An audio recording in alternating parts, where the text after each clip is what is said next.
Hey, what is going on, everyone? It is David Palmer, the Leo King, and Brian Scarborough, Fixed Air Moon, here for Spiritual Daddy on this September the 6th now of 2022. Hope everybody's doing wonderful out there. Hope that everybody had a good Labor Day weekend. But we are here tonight for Spiritual Daddy. Good to be with you, Brian. We got a good episode tonight. I'm excited. Happy Labor Day, everybody. Happy Labor Day to you, sir. Thank you. Nice to be here with you. Moon in Capricorn. I know. Got to kind of just... You got to be at work. Kind of got to handle business, even though it's a calendar holiday. So... I mean, it's Virgo sun, it's Capricorn moon. I feel like that's where the energy's at. Is like, especially with the Mercury retrograde about to happen, and we've got Mars now in shadow. It's like you kind of want to be on top of things right now. It's definitely not quite time to just slip away. We got a full moon coming up for that, which we have a sick event coming up. Yeah, we do, actually. And if you want to be part of the event for the live stream or in person here, it is just go to highvibe.tv, click on last moon. Oh, actually, there we go. Boom. And when you do that, it's going to be an awesome event. There's going to be a live panel, Where's This Reality Going? Hosted by Natalie Sadie. It's going to have me on there. It's going to have Dylan, the Human Design Maven, on there, Erica Othen, and Lauren McDowell. And then, of course, Brian is going to be doing our astrology lecture. And then a sound healing with, of course, Erica. And then I'm going to be closing it up with spiritual dance music. So we do have tickets available. If you scroll on down on highvibe.tv, click on this last moon. But if you do want to come to the studio, just click the buy tickets now or the live stream, which you can click the live stream event to do that. So we're looking forward to that. Yeah, it's going to be And great. I'm looking forward to seeing what Brian's going to be doing here with this awesome energy and doing an astrology lecture here for us here and for everybody to see. Yeah, it'll be, I mean, I guess my second, on stage performance next to when I helped you with Purgatory. I got on stage there. Yeah, but that was kind of just here you go. Just here's get a thrown mic. up there. Yeah, it's a little different. This is where, Brian gets to showcase his skills as an astrologer. Yeah, I'm looking forward to it. Thank you. I appreciate the opportunity. Of course, bro. It's dope. I'm looking forward to whatever I end up saying. I don't necessarily know what that's going to be yet, but I got some things in mind. We'll see how it all presents itself when the time comes. But epic full moon and just the transits from here on out. They're insane, and that's insane in a good way, and insane in a literally a sane asylum way, as well. So we'll see how we do.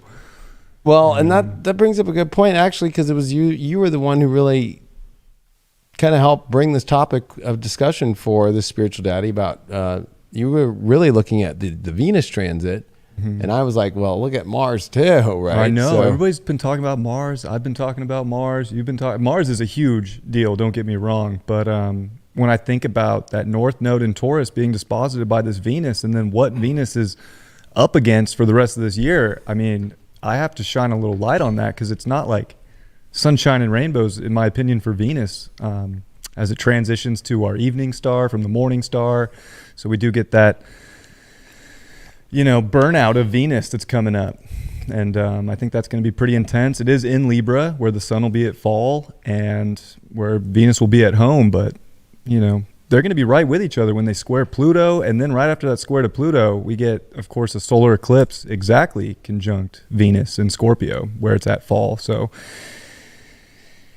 or detriment. It goes from fall to a combust Venus with the sun, straight into detriment with an eclipse. And then even for the lunar eclipse, it's square Saturn. So there's just a lot to unpack when it comes to the Venus in our lives right now. Same with Mars.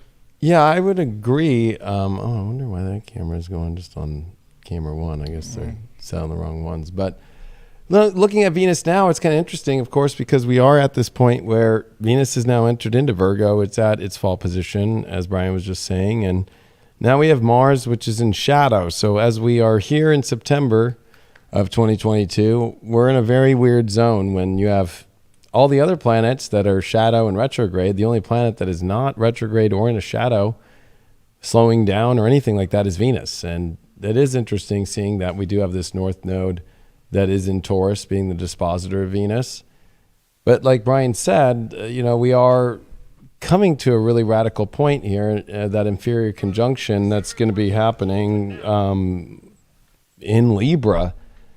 But I think just looking first at where we're at with Venus and Virgo, I mean, it gets a bad rap. Any planet in its fall position gets a bad rap, but I think that there's always the good takeaways from it, of where I think it's kind of important to have Venus and Virgo through this point with a North Node Taurus. This is really time for us to pay attention to the changes in our reality, to access the higher frequencies and the higher realms much better, I would say, in life, by actually making changes in our reality. And Venus is asking for us to do that. And then the North Node is in Taurus. It's saying, well, in order to create, it is kind of inversing us with that Uranus still there in a different way. So I almost feel like it's helping us really get more specific on what we can accomplish and build. And I do feel that, you know, with a Mercury retrograde that's coming this week, we are entering a place where it's going to feel like everything is stopped, and at least Venus and Virgo can have the very specific things that it understands to do with life, to make changes,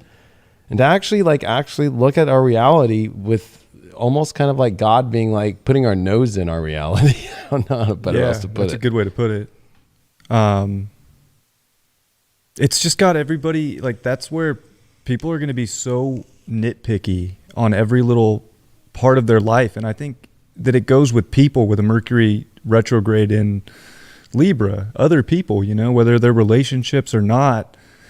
It's like our minds kind of focused on this other aspect in life and going over our relationships. And I mean, I think it's good if we're getting picky, because if we're trying to get this unique quality of value that we've never really had to experience before with North Node Uranus, then like we do need to get specific. But I don't think we need to go about it in a way that's like too judgy, right? Because Virgo can have that really judgmental energy where, you know, nothing's ever good enough or people aren't good enough. And well, and I think that the first major aspect to really pay attention to here that's building is Mars and Venus squaring while we're in a Mercury retrograde in Libra.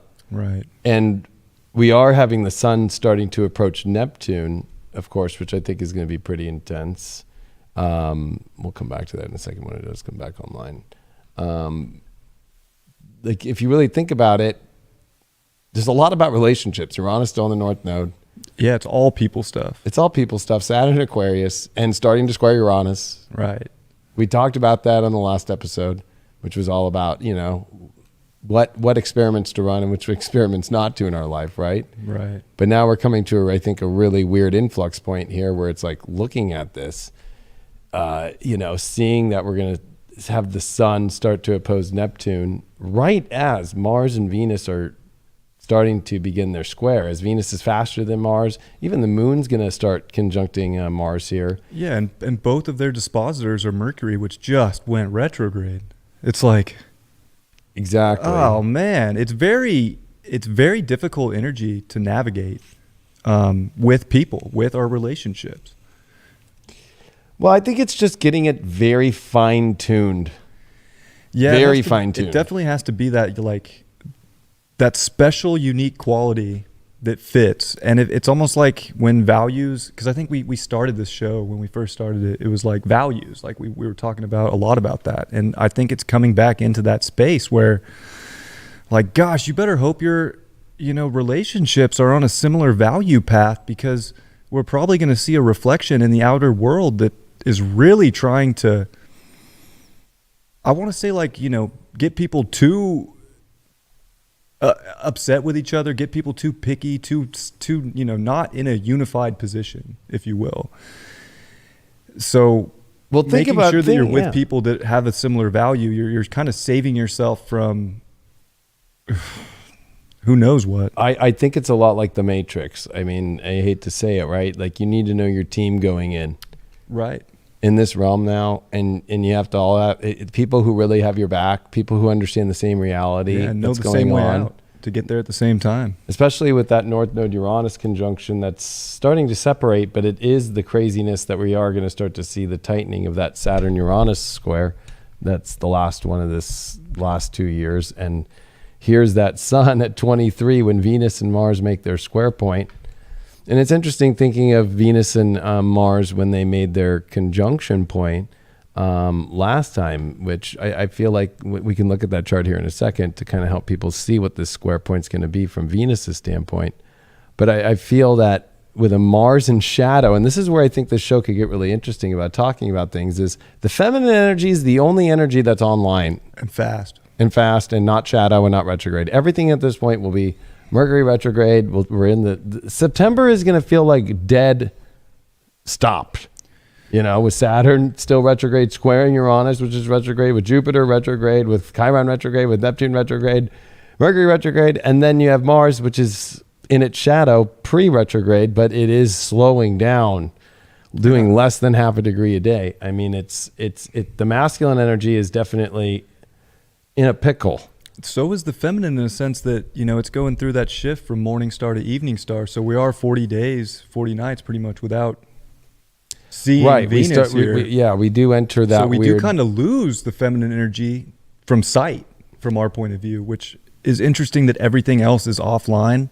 I still think that the feminine, though, even with the Venus in fall position and even with that inferior conjunction beginning, I do think that the North Node being in Taurus is the saving grace for the feminine and being the dispositor. And if you have to use, you know, especially, you know, medieval astrology, you know, Mars is the original ruler of Scorpio. So then you have Mars, which is that South Node dispositor. Right. And they're both in square. So the nodal dispositors are in square.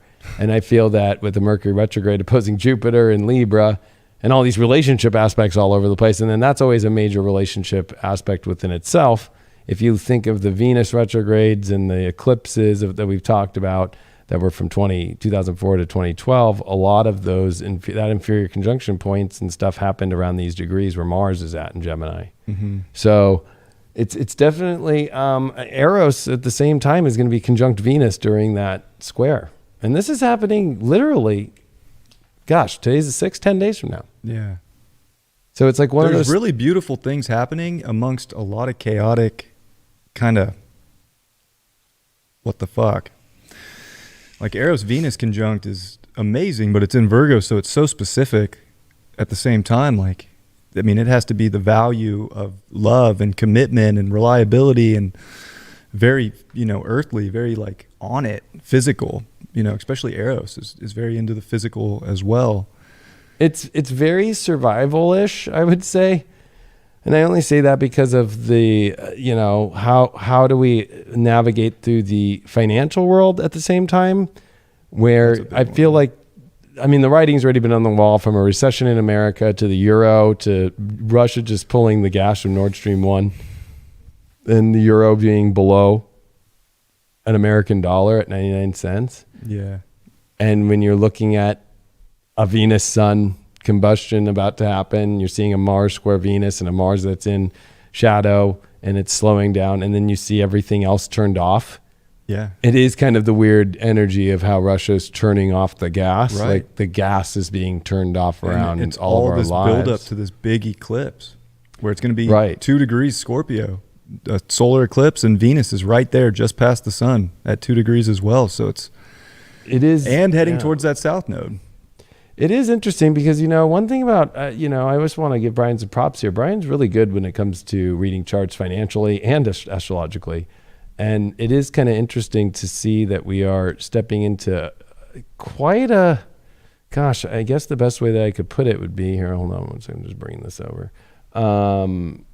You know, looking at the euro now, I know, or looking at the dollar, that let's talk about that first, because I feel like this is, as you even put it, look, I'm looking at it as a monthly chart.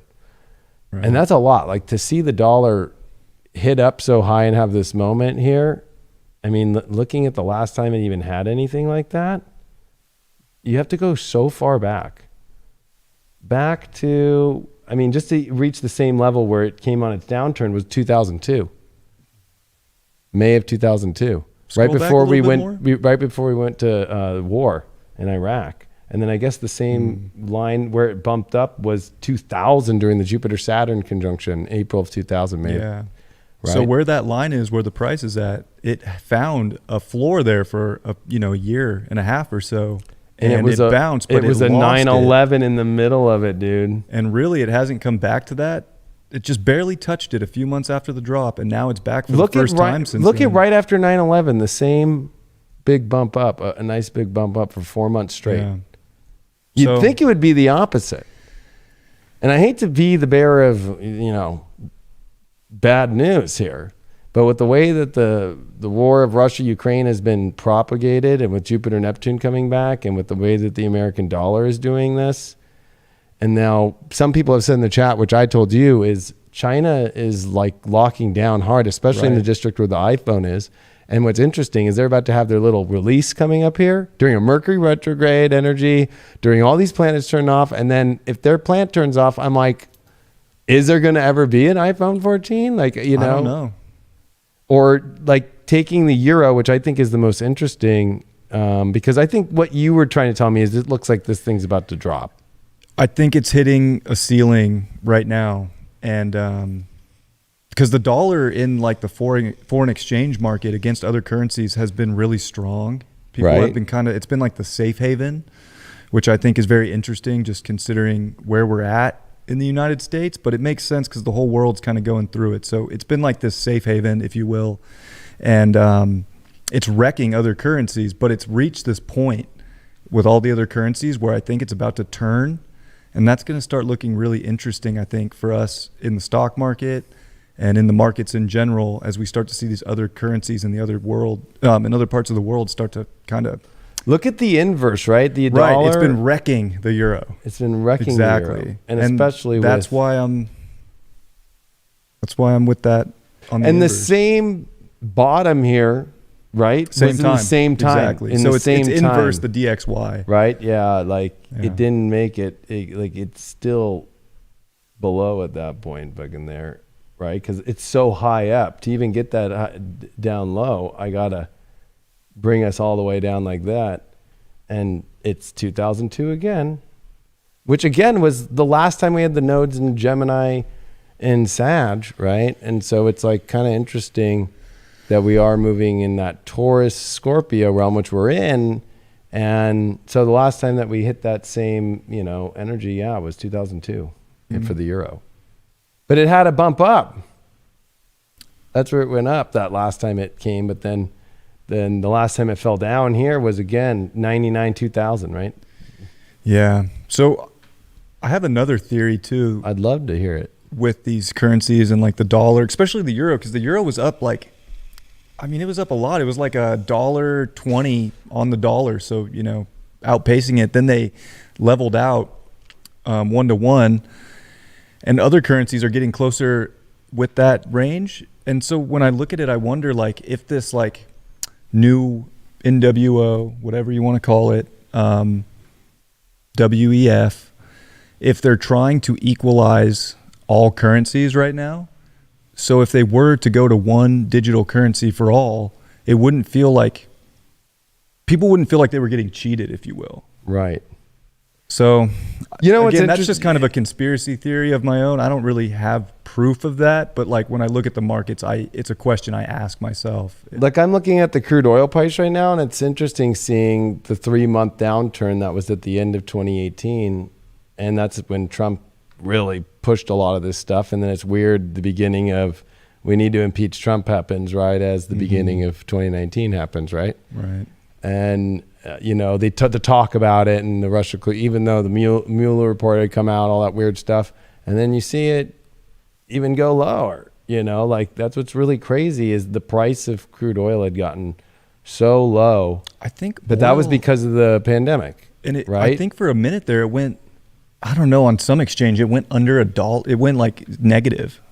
Yeah, it was almost I think right here on that month it reached on one exchange it went negative. It was crazy. It never had been but seen to see before. that the commodities, especially seeing how much we've seen and then this up, but look at this month, it's already starting to trend up. Yeah, that's gonna be a hot commodity. So it's the Venus Taurus stuff. It really is the physical stuff, the commodities that, or even gold, right? They've always talked about gold. But you know what I've been hearing? Gold and silver. I've been hearing a lot of people talk about silver. Well, I like silver more for investing if we're going to go into that, just because you can get more silver for your dollar. Right. And it's going to follow gold anyway. So it reminds me of like Bitcoin and Ethereum. Right. You can buy a fraction of a Bitcoin. Sure, you'll make money, but you can buy more Ethereum, so your multiplier goes up. It's a similar thing with silver. Yeah, and you Bitcoin, get more for your buck. Bitcoin and Ethereum chart. Ethereum has been actually outperforming Bitcoin a lot lately. And I think silver will outperform gold. Yeah, it is. We're at a weird turning point here, because I feel we are at a point to where I feel like astrologically coming back to this point, which is in just 10 days, with the sun opposing Neptune, especially just that in itself. Yeah. Right? When Earth passes Neptune, it fucking, talk about the propaganda, all the weird things that are coming for us right now. We're as close to the illusion as we get. That's a good point too. To look back at the last time we had Venus conjunct Mars, and we go previously, was this year, March. Yeah. And it was on March 5th, and it was at 0 Aquarius. Such an auspicious point. That 0 Aquarius. And like we had Jupiter, Saturn there. Right. And then we also had Mars, Saturn there the year prior. So it's kind of interesting to finally see Venus and Mars, make this other square. Because if you actually look at it from this standpoint, when we had it and we do the square again point and we go forward, right? It's now. It's the next major, yeah. I mean, we had the sextile, but when you get to that first quarter square in the cycle between the planets, that's the big moment, especially Mars Venus, because it takes a while, right? Like, yeah, and that 0 point of Aquarius is so crazy, because that's where we're about to see Pluto come in March of 2023. That's where Jupiter and Saturn met for this next 20-year cycle. So this Venus-Mars square, and the fact that this whole episode is going to be about Venus and Mars and the weirdness that we're going to see, I would say up until the beginning of Pluto and Aquarius, exactly, is gnarlier than and even in the next year with the Venus retrograde in Leo, that's going to be the first time in our lives without it being in Virgo, which is kind of weird that Venus is coming into Virgo, where the last time 8 years ago it retrograded, or 7 years ago before the retrograde came in 2015, but that we'll never see that again in our lives, because 3 degrees back every 8 years in the retrograde. But there is something weird that this Venus in Virgo has got a different flair, knowing, I'm not going to retrograde here again for a long time. Yeah, it kind of cleared out a lot of the nasty kind of fall energy, actually. I mean, that's one way to look at it in a positive note, is we might be done with a lot of that kind of, Venus in Virgo, I'm going to get so picky about everything that I touch and everything that I feel and all my money, or get too, mentally focused on the physical things. And maybe we're done with that and we're just ready to do something about it, like really mold things into. It's a reality check that's really real. I think that having Venus being in Virgo during this time with people in their lives, I feel like, and with the fact that we won't have another Venus retrograde here in Virgo, that is mind-blowing for me for 2023 with Pluto and Aquarius and so forth, is that it's a reality check, but it can make things real. I feel like good. Yeah, it is good. I feel like that's the weird part about this, is that maybe this is with Mars and Gemini. This is looking at the fall of our ego's mind, the ego mind, that it's if we're looking at a collective level, I think that that's what's happened. Is part of the illusion is in the mind, right? It's not just the illusion. I would say most of it is. Yeah. When you really put it that way and think about it, it's like it's our mind that tricks us, right? Mercury's the trickster. Gemini gets that energy too. Like, we all trick ourselves when we start thinking. So there's something about Mars here that's like, stop thinking so much and react.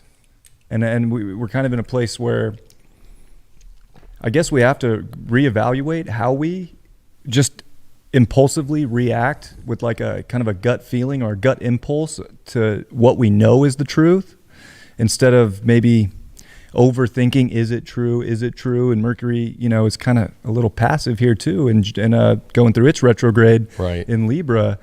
So we're all kind of balancing things out and going back and forth. We're coming into where we don't really get to, I don't think we get to weigh out options or have the time to weigh out options. Like we have to just impulsively know what we need to do at that moment and do it. And maybe this is where, we stop going forward so much with the ego, like you said, and tricking ourselves about maybe what the ego wants instead of just what your kind of conscious desire knows you need to do in the moment that'll make sense.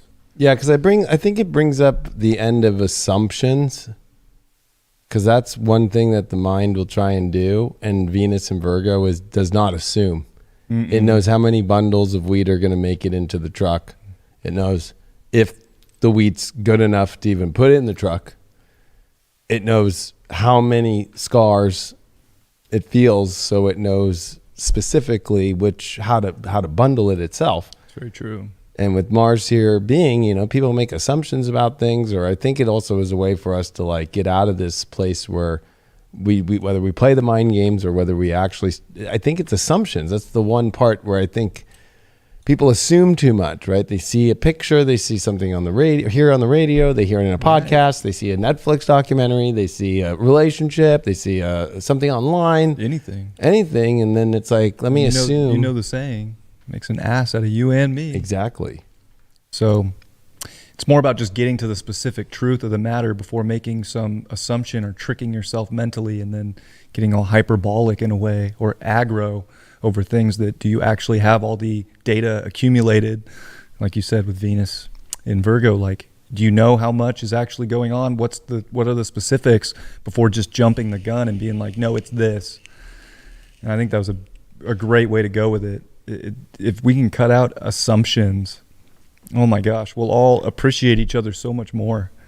Yeah, because I think that's kind of the problem with the astrology looking at it, is that with so much of the collective energy, with, of course, North Node being with Uranus, with Saturn being in Aquarius, with this Venus-Mars conjunction that happened on March 5th at 0 Aquarius, and here's the square point, is how do we as a collective go about understanding each other's uniqueness without assumptions, right? Or without already knowing.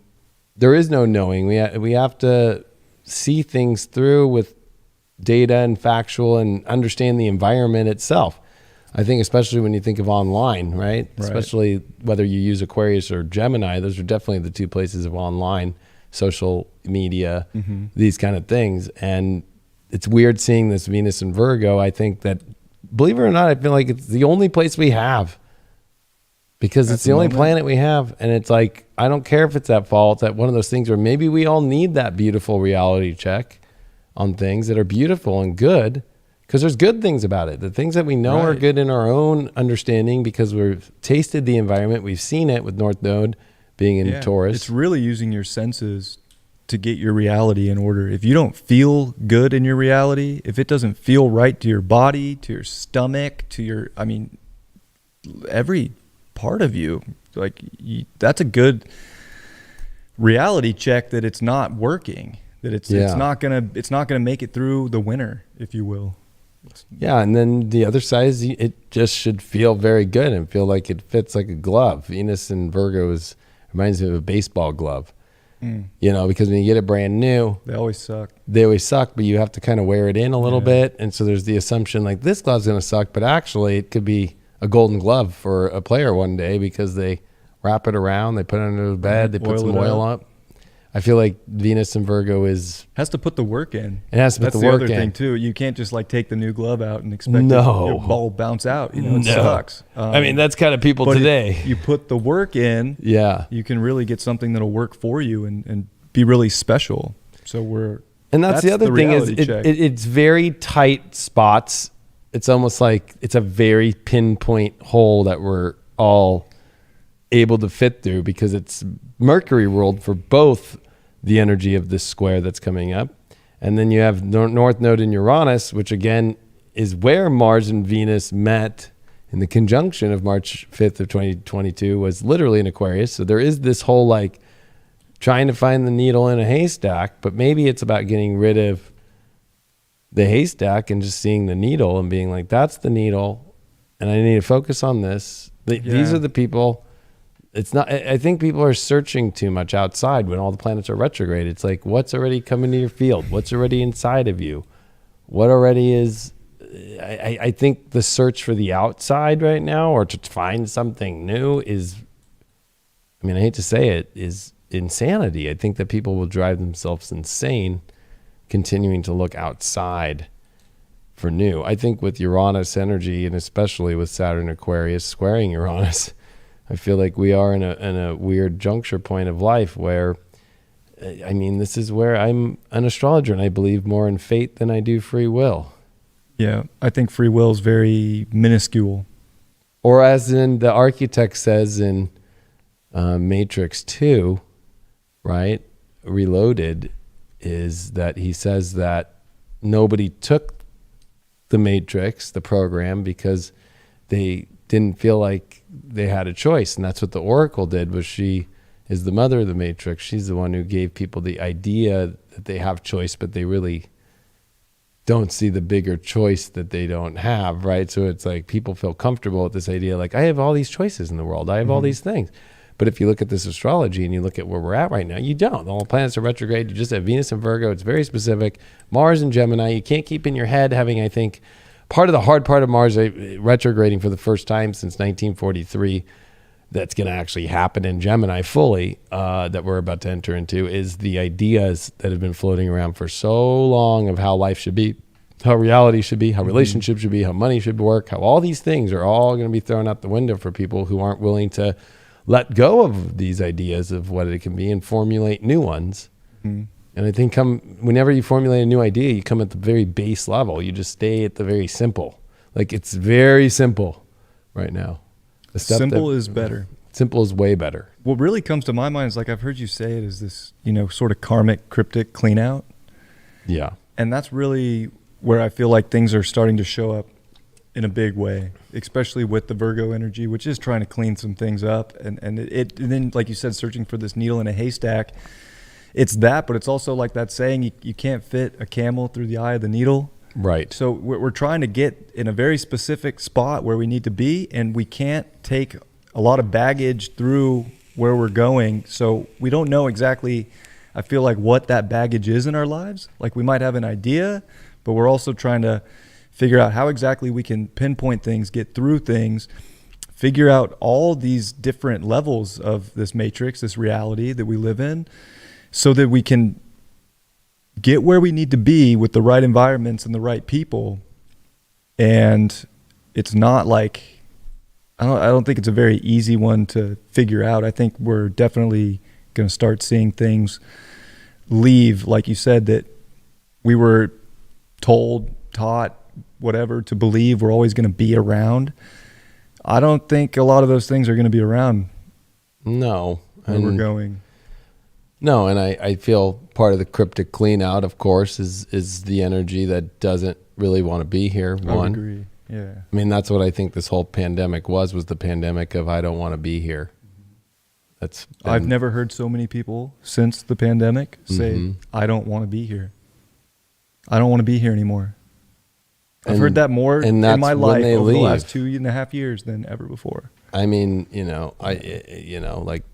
I mean, might be controversial, but every person I've seen or known or personally known or whatever that has passed in the last couple of years, like, they didn't want to be here anymore. Yeah. Including my own father, who, his anniversary of his death at the end of this week, he was over it, So, like, I don't say that because, like, oh, I'm being insensitive.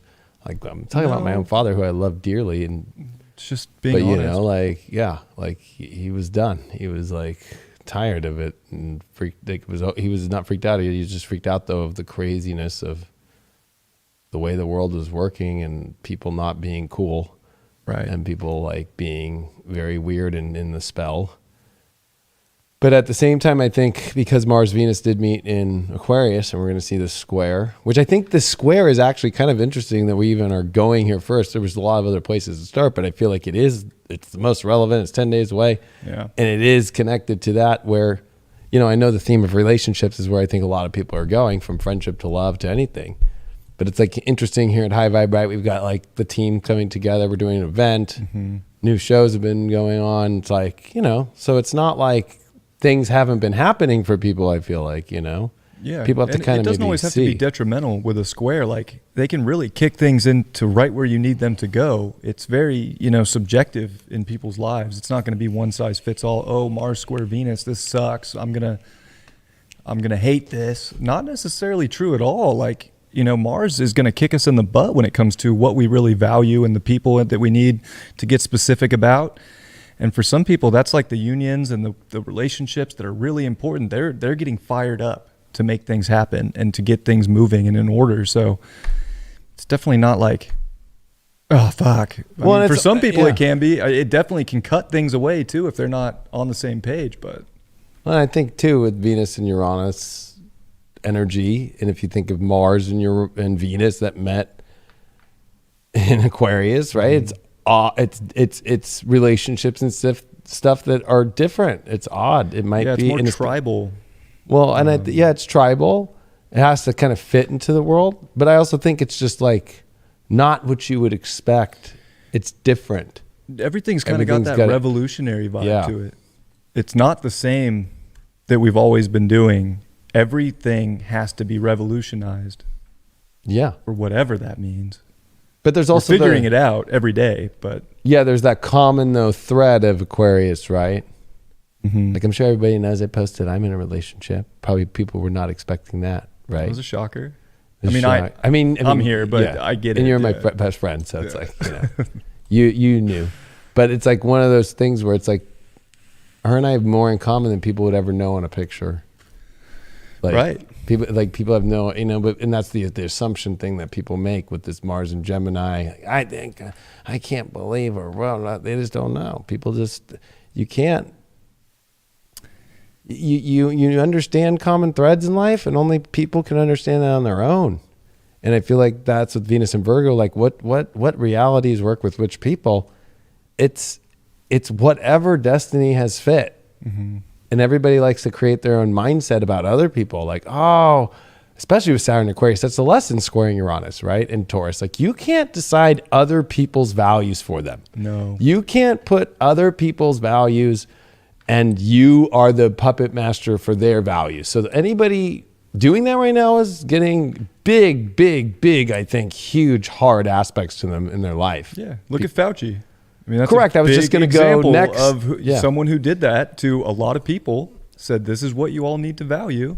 Right. And look at the position he's in right now. I know he's retiring and leaving, and then all the data coming out. And Saturn's karma. So, there's a lot of karma coming around for people that are trying to control people.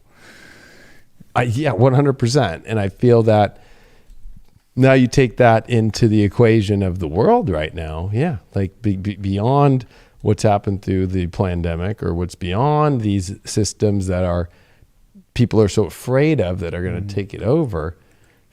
Based off the astrology, they're going to all fail, like, so bad. And that goes down from that scale all the way into just our personal lives. Like, it was interesting, and I know it's a hot button topic, but watching a lot of the liberals about this Trump thing in the raid, right? Mm-hmm. The FBI raid. And seeing how, I'm like, gosh, are you guys all gonna, and it doesn't matter what side you're on, but it's like, kind of like, I'm somebody who just doesn't get all freaked out even during impeachment or anything. I'm just like, okay, he's gonna get out. I know his chart. And then, like, seeing today on Labor Day that there's a special master put to the case that's delaying it and doing a fair, okay, this is such an extreme situation that, sorry, FBI, sorry, prosecution, sorry, Department of Justice. A third party is going to look at this now and going to look through everything, and it's going to take a long time. It's not going to just happen in a day. And then all the liberals now are just like, oh, I didn't hear anything from him, actually. That's the funniest part, right? It's like, and I'm not trying to take a side. I'm just like looking at this going, are you all just going to fall again for a Sun Uranus, lunar eclipse, Mars Regulus, Leo rising, Jupiter in Libra? You think that person's going to go where you think they're going to go? Like, yeah, right. Yeah. You're right. Yeah, right. Justice is going to eventually show, I think. That's the whole thing is what that justice is. That alert was a trip. Like, a special master I've never heard that before in like any case before. I was like, what is this? Yeah, it brings up that how deeper the legal system works. Right. But and it's kind of weird because it's not like there's a lot of Libra stuff going on right now or anything like that. Just the Mercury. Right. Yeah. But it is interesting just seeing how, gosh, you know, last week, right after we did the show, Biden's speech, right? And I'm going to take both sides, right? The liberals thought it was an amazing speech, and they thought that it was a great commander in chief, and that he's rallying people against a very small number of MAGA Republicans, as he said, right, that are here to take down democracy. So I can understand their standpoint. I'm one who will like look at it, but then I look at like, well, at the same time, he did call every single person, which ironically enough, you're talking about a president who has a 38% approval rating. That means you just called out, you're saying that the majority of people, that's what he said, the majority of people, and that's even what his press secretary says, Jean-Pierre, right? That the majority of people are wanting this in life, when really the majority of people don't want him in there. Yeah. Well, so it's kind of right, numbers right. Right, exactly. Yeah. But still, though, the poll numbers from every single poll in the world are literally like 38% is the trash. average. Like he's the lowest rated president in over 80 years, more than Trump. He's hated more than Trump, and then you look at the amount of people that voted for Trump, and you think of all the people who've converted to the Republican Party over the last year and a half, to come out and act as if like the whole world wants nothing to do with Trump is really crazy. And to say that it's a very small majority of people, when look at all of this is just facts, right? All of these midterm elections have all been make America great again. I mean, you're going against make America great. Like it's a kind of like one of those weird, like, you know, thing where it's like, make America great. People just want the Constitution to stay. That's exactly what it is. Right. We don't want, which is, I think, the most important thing for this Pluto ingress and finishing up in Capricorn, the Pluto return, is like that Constitution needs to hold its integrity of Capricorn. It's so important. We'll lose it's so easy to lose your freedom and your rights, and it's so hard to get back. Well, look at Chile just this weekend during Labor Day weekend. There was a big vote to change their constitution there to a much more left, very, very left constitution, and the people of Chile voted against it. 19 million people in that country, 12 million people came out to vote, and they all voted no. We don't want this left-wing thing. And they're all in the street saying, we don't want communism, we don't want Marxism, we don't want any of this stuff. We see what's going on in the world. We've seen what's happened already to other countries in South America. No way. Bye-bye. So the idea that people in America, especially in the media, are pushing a left-wing, very left-wing though, not like typical left-wing. Yeah. It's a new extreme. It's the real socialism. Extreme, that's the whole thing. The real extreme is the left and where it's been pushing. Right. I mean, I don't really like Elon Musk, but I think he put it best with that image of him being in the center and how the center is now moved to the right just because of basic things. Well, that's where I'm at. Right, exactly. I think that's where everybody's majority. I've never been one side or the other a big way in my life, but I mean, my values don't align with the left at all. I mean, sure, like little things like abortion. If that's what you want to get, I am not here to tell you what to do with your body. I don't care.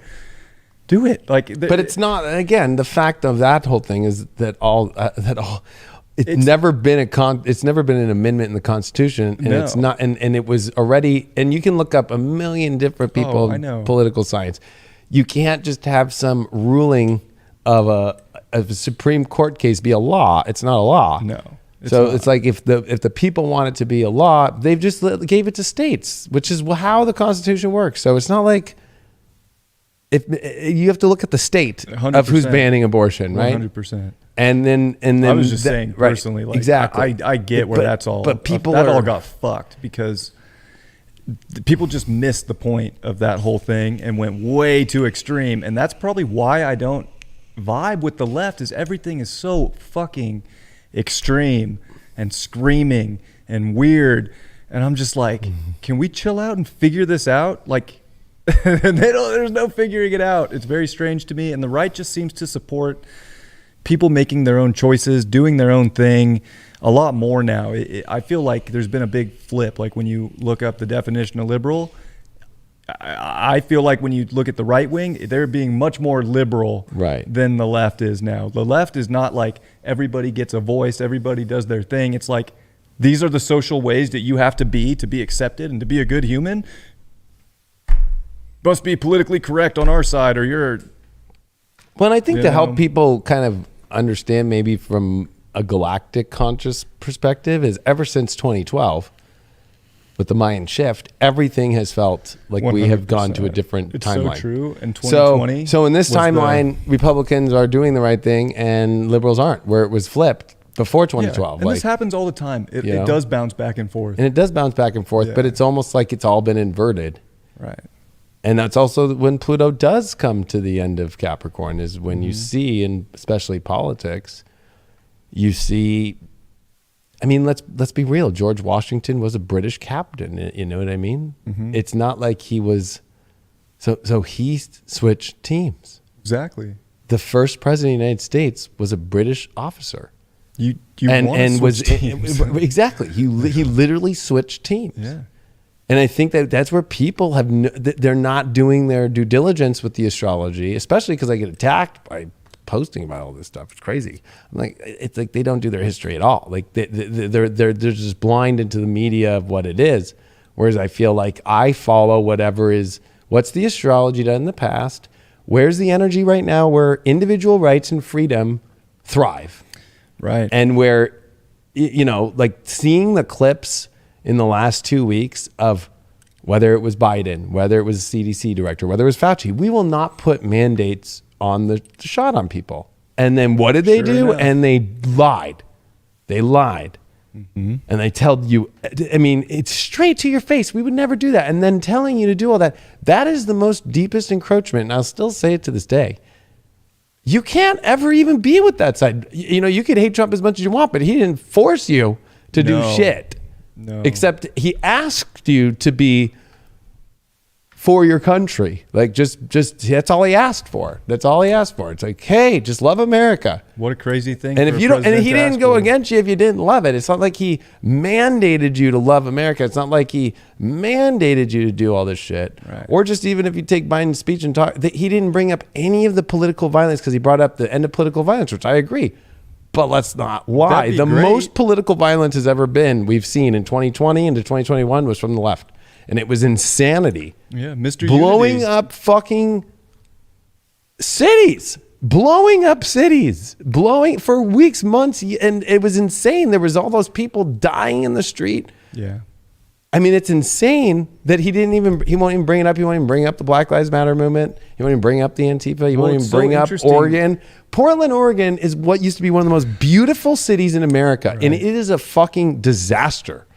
All the liberal cities are kind of becoming a disaster right now, which is sad to see because the cities have a unique beauty to them. And I used to love going to like San Francisco, even Sacramento, and I have no interest being in that city environment right now. And it's too bad. And even LA, I used to come visit LA every now and then from Northern California, and I thought it was so cool. I know. Again, no interest being in those places. Just, it's too much of a concentrated... You'll still go to LA. I just was there. I saw 20 people at a bus stop wearing a mask outside. This was like 2 weeks ago. I was like, what is going on with these people? So, it's hard to be around people that are still listening to just what they're being told. And I think it's interesting how Biden's speech went completely the opposite of his inauguration speech, which was so like unity driven, even though I felt like it was all bullshit when he gave the speech, but I was willing to give it a shot. Like, all right, President Biden, if you're going to call for unity, I support that.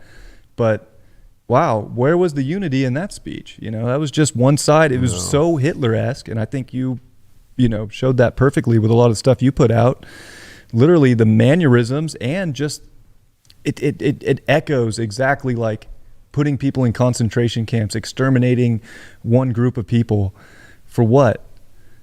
A difference of not supporting his weird agenda, his weird whatever, his weird numbers, his whatever, his speech. I mean, well, it was weird just because, again, using astrology, I was like, this is 1938, 1939. Right. I mean, I put out the video on YouTube. I put it out, but it was on High Vibe, of course. That's why, people see it afterwards. Right. And I show a receipt. I always show a receipt. That's the thing with the astrology is everything is hitting again. Neptune in these spaces was gearing up for a big civil war. I know. A big civil war. Uranus getting ready for concentration camps, getting ready for World War II. It's all coming back around where there's a fight to free ourselves, and there's a fight for an overreach of control, for power, for I don't even want to say it, but probably just an overreach to get people off this planet, which maybe they want to be off the planet anyways. It's almost like if you're following, like people who are just all in on that and listening and following, they don't want to be here anyways. I mean, if you look at the 10 stages of genocide, there's that people are divided into us and them. 2 is the symbolism. People are forced to identify themselves. The left has done this crazy thing of identifying through gender, through everything, right? And then, of course, the main thing has been whether or not you had the shot or not. People begin to face systematic discrimination, which we can see that from all race to everything like that. People equated with animals, vermin, or diseases. Well, that happened. The government creates specific groups, police, military, to enforce policies. That's literally happened. Whether it's the IRS thing that just was done by the Dems, or if you actually look at the misinformation and all the data that came out this week that the White House directly worked with in tandem with many different departments, over 50 people, with Facebook, with Meta, with Twitter, with all of them, with YouTube. Only 9 representatives talk to YouTube, 11 with Twitter. But when you get up to Meta, which does Instagram and Facebook, that's where they were hitting the hardest. And direct to the White House. And to see all those emails just get leaked and it all come out, right? So then you add where we're at today with that speech, the government broadcast propaganda to turn the populace against the group. And that's what just happened. That's what Hitler used to do. Slide that you're showing, because it's astrologically backed up. Exactly. Going to get 7 is right around the corner. I know, because like people might be like, I can see Trump did all that kind of stuff, but no. Sorry to say. I guess if you want to go there. If you want to go there, but he didn't create a specific group or division to enforce policies against people. He didn't. That I ever witnessed. Maybe he did equate people with animals and vermin.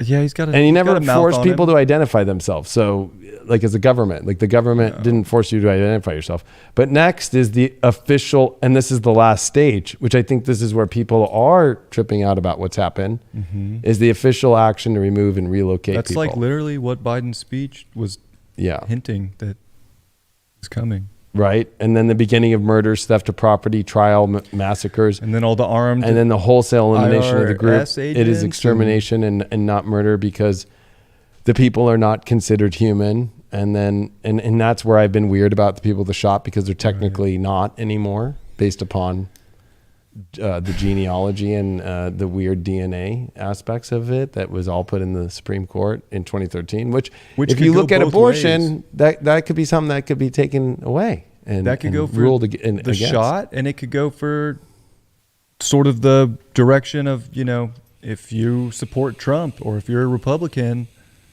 you could be part of that wholesale elimination group as well. And that's what's scary, is the government denies that it has committed any crime, where they're denying right now. So there's that denial that already has been through. The 10th one, you can throw that in to all of them. Right. What are you talking about? We're not dividing us. What are you talking about? We're not forcing people to identify. What are you talking about? We're not doing systematic discrimination. What are you talking about? We're not equating people to diseases. What are you talking about? We're not, the unvaccinated. How many times did he say that? How many times? It's insane. That's the thing he said the most. So, you start to look at something like that, and you look at where we're at astrologically, where there's no planets on, but Venus, and it's in detriment. It's about to have its inferior conjunction.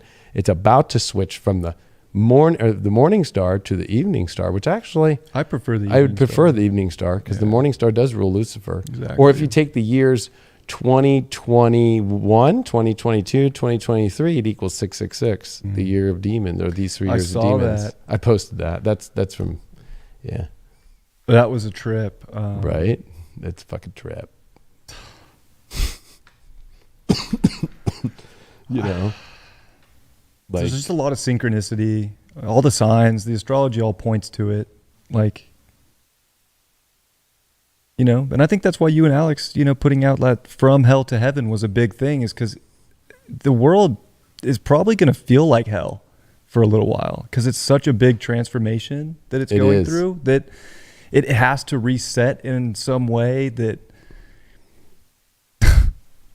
I don't know, it just has to happen. I still don't know exactly how it's all going to unfold or what it's going to look like. So I wish I could like give more insight into that, but if we start to look at this Mars-Venus square, right, it's actually not that long of one, but it is going to come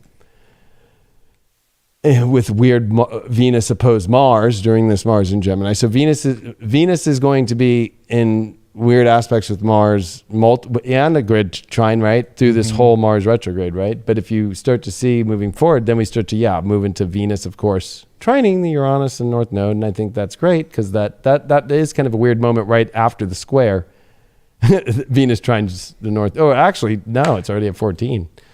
So there is a Venus trine the North Node while Mars is squaring it. But moving forward, and Venus opposed Neptune, that's a hard one, because Neptune's, of course, the exalted position home for Venus, and it's in opposition to that, with Mercury retrograde coming back into to Virgo while the Sun ingresses into Libra. With that, they have their conjunction at 0. Yeah, I know. And then Venus and the Sun have their inferior conjunction at 29.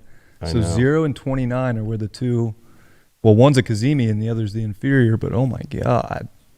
Yeah, one's a Cazimi, one's the inferior. It's potent energy at the 0 and 29. And then seeing the fact that Mercury-Venus, right, make a conjunction with a Mercury retrograde, trine Pluto, right before we're going to see the most craziest world we've ever seen. It's already, I think, going to be enveloping, like already happening, but it's going to get so crazy after that point, because that's, you know, a couple weeks before Pluto goes direct, it's the start of a really long haul of Mars square Neptune. A long haul of Mars square Neptune.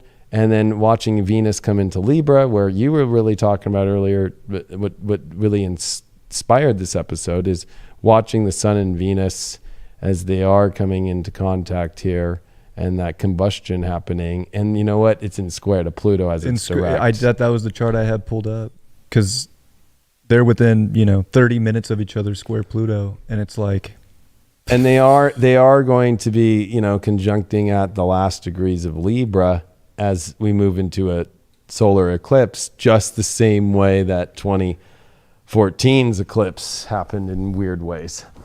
It's interesting that both the dispositors of the South Node will be in trine and square, Mars and Pluto. I mean, that's gnarly, because it's not just a Sun-Venus combusting. It's that's happening within an eclipse. That's happening within a matter of days. And then looking at Mars squaring Neptune the whole time, and Jupiter at the last degree of being in Aries, the first degree, but it's retrograding. And that's where the cliff is gone at that point. Like the cliff disappears during that eclipse. And it's semi-square, the midpoint of the North Node and Uranus. Right. And when Jupiter comes into Pisces right there, boom. And look at the Sun and Venus still together, an eclipse has happened, Mercury coming into Scorpio. I mean, I don't know what to tell people at that point. Saturn direct, squaring Uranus, Pluto direct.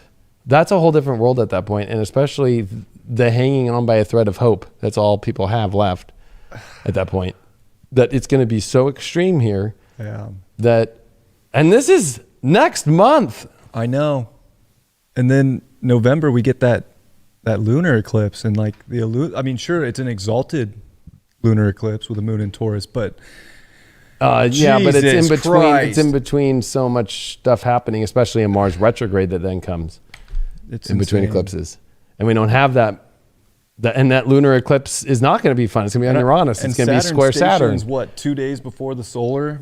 Yeah, exactly. So it's like looking at Mars retrograde at 25 square Neptune, and then of course seeing Venus finally start to pass in another sign of poor place, a detriment where it doesn't want to be, with a south node where it gets a little relief of illusion. It's the idea that people are not using I'll just go to today, the current moment, to realize in a month and a half, gosh, you're already too far gone to try to figure it out. Like, this is your moment. I know. Mercury wants to weigh it out, and it's all slow and getting ready for the retro, and we have shit that needs to be done. There's just things that have to be dealt with and specified and understood and changed. Like, this is your golden ticket to make the changes. And it's not even the golden ticket. We already had the golden tickets. This is like, just make the changes that you need for a more beautiful life. Yeah, there's not a lot of I was going to say, thinking of especially preparing for war. I mean, I don't know. There's no way around it. There's no way around war at this point. It's happening, and it's one that we've never. It's the Great War. It's not even World War III. It's a war like we've never seen. It's not about territory. It's not about land. It's just about control of the whole world. On a psychological level, a spiritual level, a physical level, financial, big time, food, commodities. Yeah. And that's why you really want to have your tight ship with people. I feel like this is where you run a tight ship. And at the end of Pluto and Capricorn is the last deck, of the ship, right? You're like to me, it's like looking at you, whether you look at the after the bow, I don't care, but it's at one of those points where like there's all the boards, all the deck of the ship, like, in all the integrity, right? Like, integrity is part of Capricorn, but the integrity of how well a ship holds itself together. And so that's going to be where the integrity is tested, when everything is splintering and there's been a lot of replacement of the boat, but just like the whole integrity of a ship can fall apart by one spot. And it's this last spot that has to get repaired, and this last spot that has to regenerate. And it's like everything, if you see it, and seeing Venus and Mars and seeing the way that those two planets are the personal planets that really do come into contact with our masculine and feminine side, but also what we want in our lives, what we don't want, what we take direction from, what we identify with, what we love, what we feel good with, what we don't want to feel good with. We feel way more in our personal life than we do with like Saturn and Uranus square. That's so much bigger on like the whole subconscious thing. But it's also the subconscious, first realm of subconscious, meeting the end of where reality is the understood of it. So it's kind of where Mars and Venus are like in your face, your personal shit, your relationships, your money, your action, what you need to do, where you're going to go, how you're going to go there, who you're going there with. I mean, it's like, it's in your face time. Yeah. And I think if we were to help people at this moment, I would say, one, know who's on your team. Really important. I think that overall Saturn Aquarius is still the ruler of everything and running the show. 100%. So you must have a team. You must know who is in your corner with you, and it's not loosey goosey. Saturn is saying you got to make sure that they're really teammates. No, it's Queen of Swords, King of Swords. Really, even with Saturn, they're like King of Swords. You better know 100% who's got your back right now and who doesn't. Right. Because we kind of mentioned like jumping sides. Like, people are going to be jumping sides. You don't want your like number one, your first mate on this last deck, on this deck, on this ship that's losing integrity. Like, if your first mate bails on you, we can't do this alone. That's what Saturn's going to teach us too. I think that the jumping of ships are going to be from the people who waited till, like, I think people have already jumped their ships and jumped their lines. Yeah. I think the people who you see jumping are the people who didn't have any courage or didn't know where to go, which is scary, because then that's even more of a weird thing. And then people being more weird, like, you're coming on this boat, like, who are you? Like, I feel like that's where people have had the moment. Yeah. And so this is kind of where the people who really have not been aware of what's going on. I mean, I hate to say it, this is where people just like are easily put into pods and they're trying to jump out, but like, at least when you get pulled out of a pod, there comes the Nebuchadnezzar to pull you out of the fucking sewer. But you can't jump a pod and not have a team that's already like, oh yeah, we got you. We're going to pick you up out of the sewer, out of the pod right now. Like it's kind of like, nope, there's no, where are you going to go? You going to go hang out with the machines? You hang out with the fucking machine computers? Like fucking you just swim through and all that is dead humans. Like when somebody dies in the Matrix, you have to remember that's what intravenously grows the new babies. Like when you slip out of that pod, it's because they like think you're dead, because that's why they never attack it, is they think it's just dead. And so they disconnect it out and flush you out. Right? And you're dead for the system anyway, because you're not in the system anymore. So no more energy to be harvested. Correct. So I think that the other part of that too, it was not just the tribal or, and that's the weird thing, doing everything with Dylan and I've been doing in human design and looking at how the cross of the sleeping phoenix is coming and that the cross of planning is ending. Like it's not going to be tribal anymore.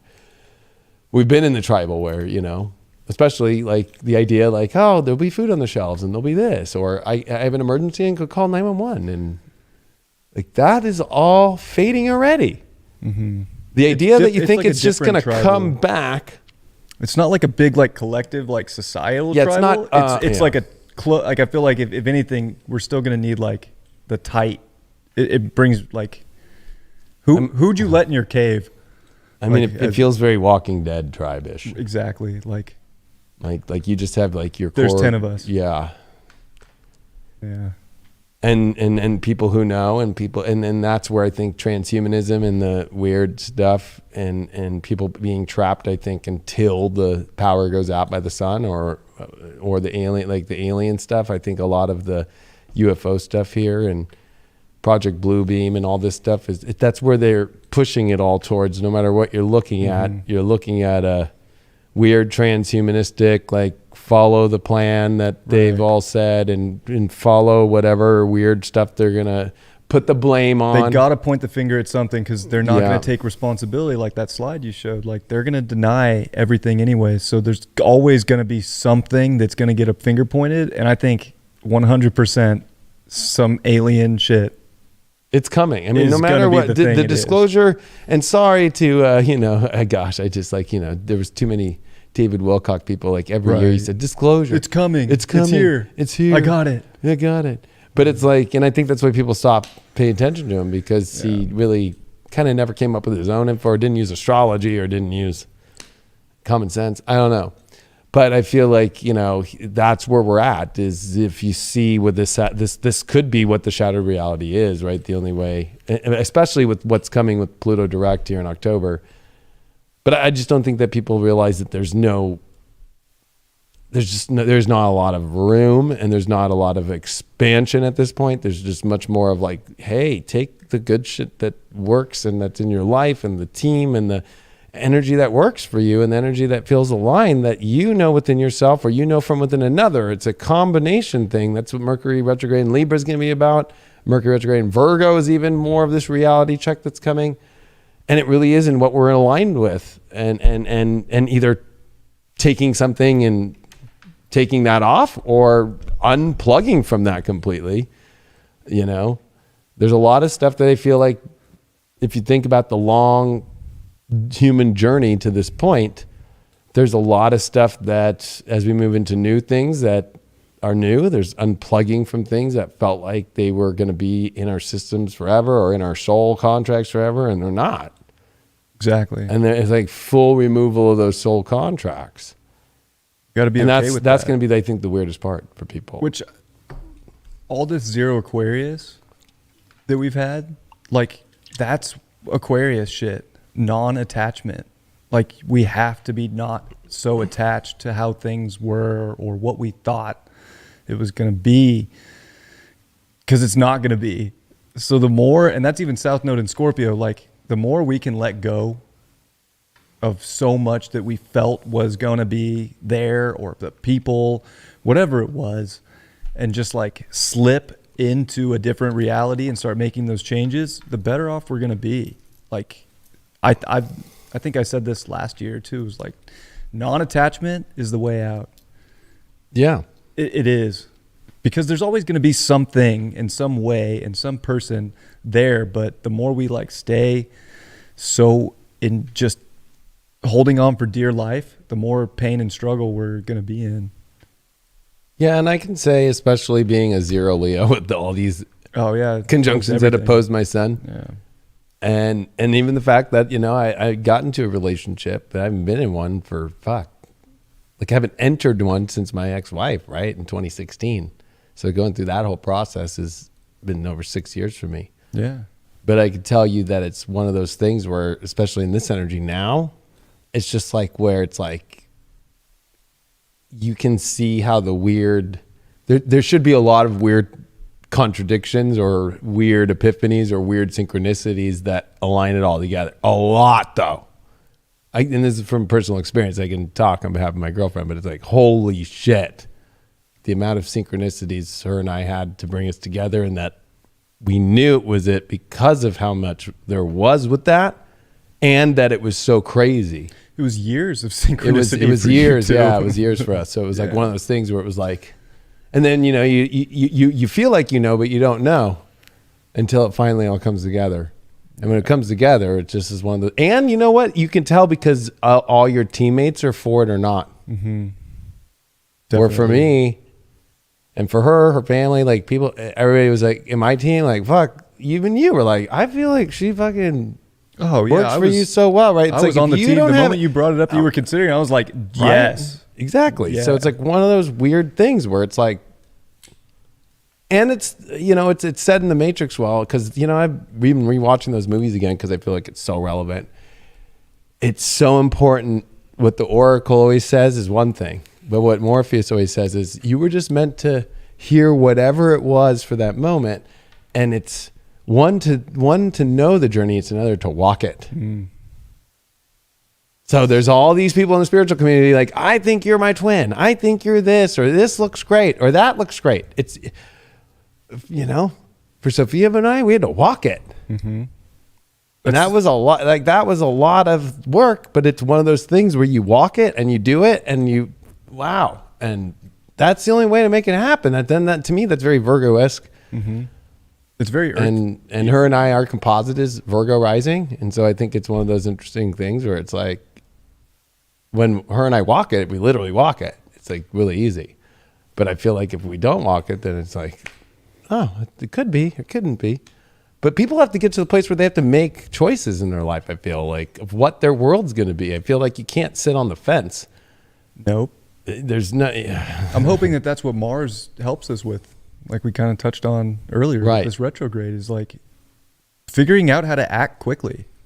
Like Gemini's quick, Mars is quick. We've been too lackadaisical with a lot of things and too up in the air. Like we have to respond quickly to whatever we feel is gonna bring about a better environment, whatever's gonna bring about better connection, whatever's gonna feel better just in general. We just have to do it and try. And that's the hard part, I feel like, with a lot of people right now, is people are scared to try because they don't want to fail, they don't want to mess up, or they've already gone through rough experiences and they're like, I don't want to go back to another rough experience. Like, you have to let go of all backstories. I can tell you, like, it's just, life is trial and error. It especially is for me, but it is for all of us. Like, you just have to try, and you just have to go off the impulse, because you'll miss the moment if you get caught up weighing things out and thinking too much. You'll miss it. And these moments are fast right now. They're fast. It's like literally the synchronicity's there, the alignment's there, but if you hesitate, it could be gone. And that's not to say that it wasn't fated to be gone, but I feel like it's bullet trains flying like Uranian, like in every angle. And when it shows up and it feels right and you grab onto it and don't let go, and especially if we're talking relationships and both people hold on to that train, you have to go through this, like, really, you feel like you're leaving the reality. Mm-hmm. You are. And that's what was the craziest part. That was like how her and I used the understanding to maybe help people. It's like her and I felt like we went to a completely different reality. It was fucking gnarly. So I was like, whoa, I've never felt this before. Whereas it always felt like in prior relationships,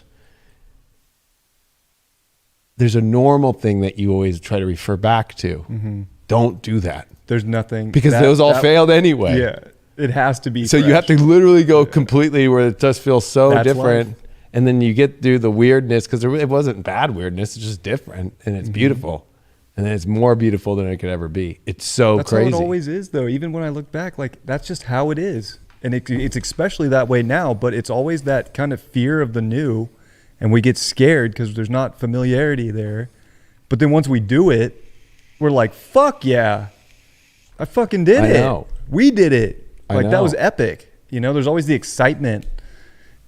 Fear always leads to excitement. Oh, I'm a little nervous. I'm a little scared to try this. And then you do it, and you're like, you either don't succeed at it, and that's just part of life. Usually you do, and you're like, holy shit, I'm glad I did that. I mean, but you bring up a good point to me, because it reminds me, I'm going to use the Matrix again, but with this Venus Virgo, the Sun Virgo, just all we have is the Venus Virgo.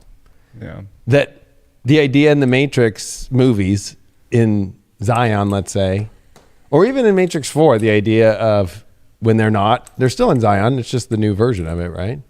It's the upgrades of the software systems, which is kind of crazy. But the idea, though, of that you have to go in the Matrix to change it. So I think that the problem with the spiritual community is like too afraid to be in this reality and think that I'm doing too much 3D. It's like, well, how are you going to connect back to your higher spiritual self and do the shit to make it better up there? As above, so below. If it's crazy here, it's crazy up there right now. And the way that you get rid of the craziness down there is you come below to fix the below, to also it's inversed, but it's inversed. Yeah. And that's what I think the craziest part about this moment is that it's not about being connected to, you can't be too connected to one or the other. It's really weird. You have to know how to bounce between both, and you have to know how to be with them both. Too many people are trying to leave this reality and think that, I feel like it is leaving this reality, but then coming back into it, like in the Matrix, and making the moves and knowing, or somebody said there is no spoon, because there is no spoon. There really is no spoon. Exactly. And I think that the more people are going to realize, especially with Jupiter Neptune year that we've been in, and that's coming back within this time period we just showed, when Venus finally passes the sun and we finally get to this moment of eclipses, it's going to be so insane and everything drained out and everything feeling like I don't even know how this reality is. That's when, in number 2, in the Matrix, that's where he goes, I got to do this crazy hack because Trinity has to go back in, because there's that one moment, it's a fated moment, 314 seconds, 3.14 pi. It's like this weird moment that they have to turn the power off and they have to get back up there, and he has only the window and the key maker has to be there. And it's a fated moment. But you have to show up into the Matrix and do whatever you got to do, because it's so crazy up there. If you don't do something down here, then up there it's done. That's exactly why we're all here. That's exactly why we're all here. So too many spiritual people are so fucking like I'm trying to get out of here. Oh, you think it's safer up there right now? That's why we're down here. Exactly. And we're up there. We're both. But you got to know what you're doing here, because that's helping up there. It's a direct reflection of what's going on. There's no difference. As above, so below, like you stated. It's exactly what's going on up there. You have to be the agent of change here if you even want to go back and have the change that you think is up there spiritually. It's all now. Every timeline is happening now. So there's not just like an easy, we came here for, it's business. Moon in Capricorn. I'm like a Capricorn sitting here like, we came here for business. We came here to do the work. We got to handle it. And what that looks like is different for people, Sometimes it's just like having the awareness that you have, but using it properly in 3D. Because, and people hate, like, I'm not 3D, I'm 5D. You're both. I know. You have to incorporate your 3D consciousness into your physical 3D world. It's a time-space continuum, no matter how much you don't want it to be. It just is. We have to do both. So we don't want to bypass it. That's not going to... Spiritual bypassing is, especially with Neptune finishing in Pisces and Jupiter coming back in there, it's like it's not going to get us very far. I was going to say, it's like one big Burning Man. Yeah. It's like people are thinking, let me escape to the burn, or let me escape to this concert, and then it will all be gone. You have to come back to it, your life. Yeah. And that's Venus Virgo and Mars Gemini. The environments have to be shifted in order for the frequencies to shift correctly. And so these are great moments if you think of that you're shifting your frequency. I got out of my frequency that was a long frequency that I was in. In order for me to change it, it had to change. And you know what? This is a time where you can't be afraid in relationships, where both you look at each other and are like, yeah, we both are ready for frequencies to change. Because if one person's like, I've already changed my frequency, you're not. You're dealing with a spiritual narcissist. Not ideal. Like the highest narcissists now are the ones out there that are saying like, I don't need to change, you do. Ooh, like, you know, like that's where this Venus and Virgo can be really hard for people. The idea that I know what's better for you because I'm more higher and above and I know the fucking shit better, especially when it comes to these one-on-one relationship shit. And you got to let people in the collective make their own choices. You can put out the info and help them out as much as you can, but they got to make that choice whether they stay in the pod or not. 100%. You have to make the best choice with your awareness that you have, and people are either going to be on the same team and going in the same direction because they're on the same frequency, or they're not. And I think it's very simple to see. You cannot wake someone up out of their pod. You cannot pull their plug. You can't do it. It won't work. It's not in the plan. We all have to do it for ourselves.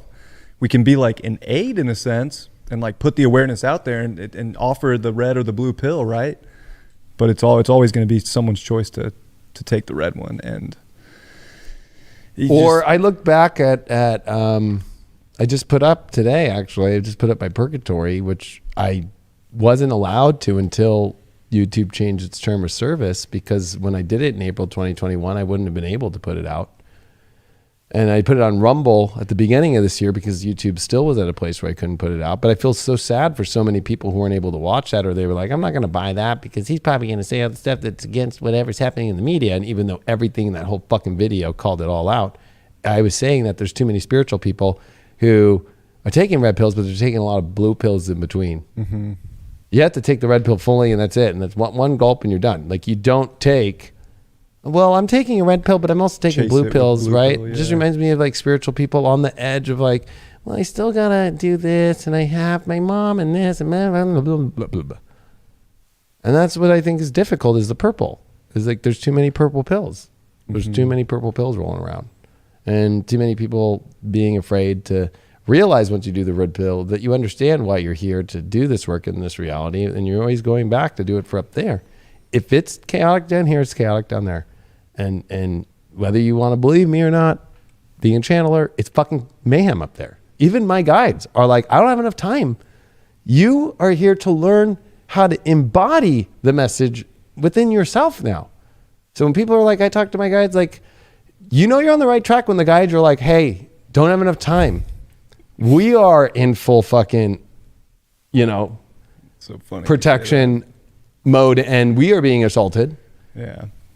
I got a brief connection with my guides, very brief, in like 2020. And it was literally that message. Like, we got you. Stop trying so hard to connect with us. We're always there, but we have to deal with shit. And so do you. And you're here. You're there. You're on it. Handle it. And it's so fun. Like, it gave me like goosebumps when you said that, because I was like, fuck, it's exactly what happened to me. It's like, yep. Can't rely. I can't just say, hey, I need the answer. I need help. Nope. You already know. You have the awareness. We're always giving it to you.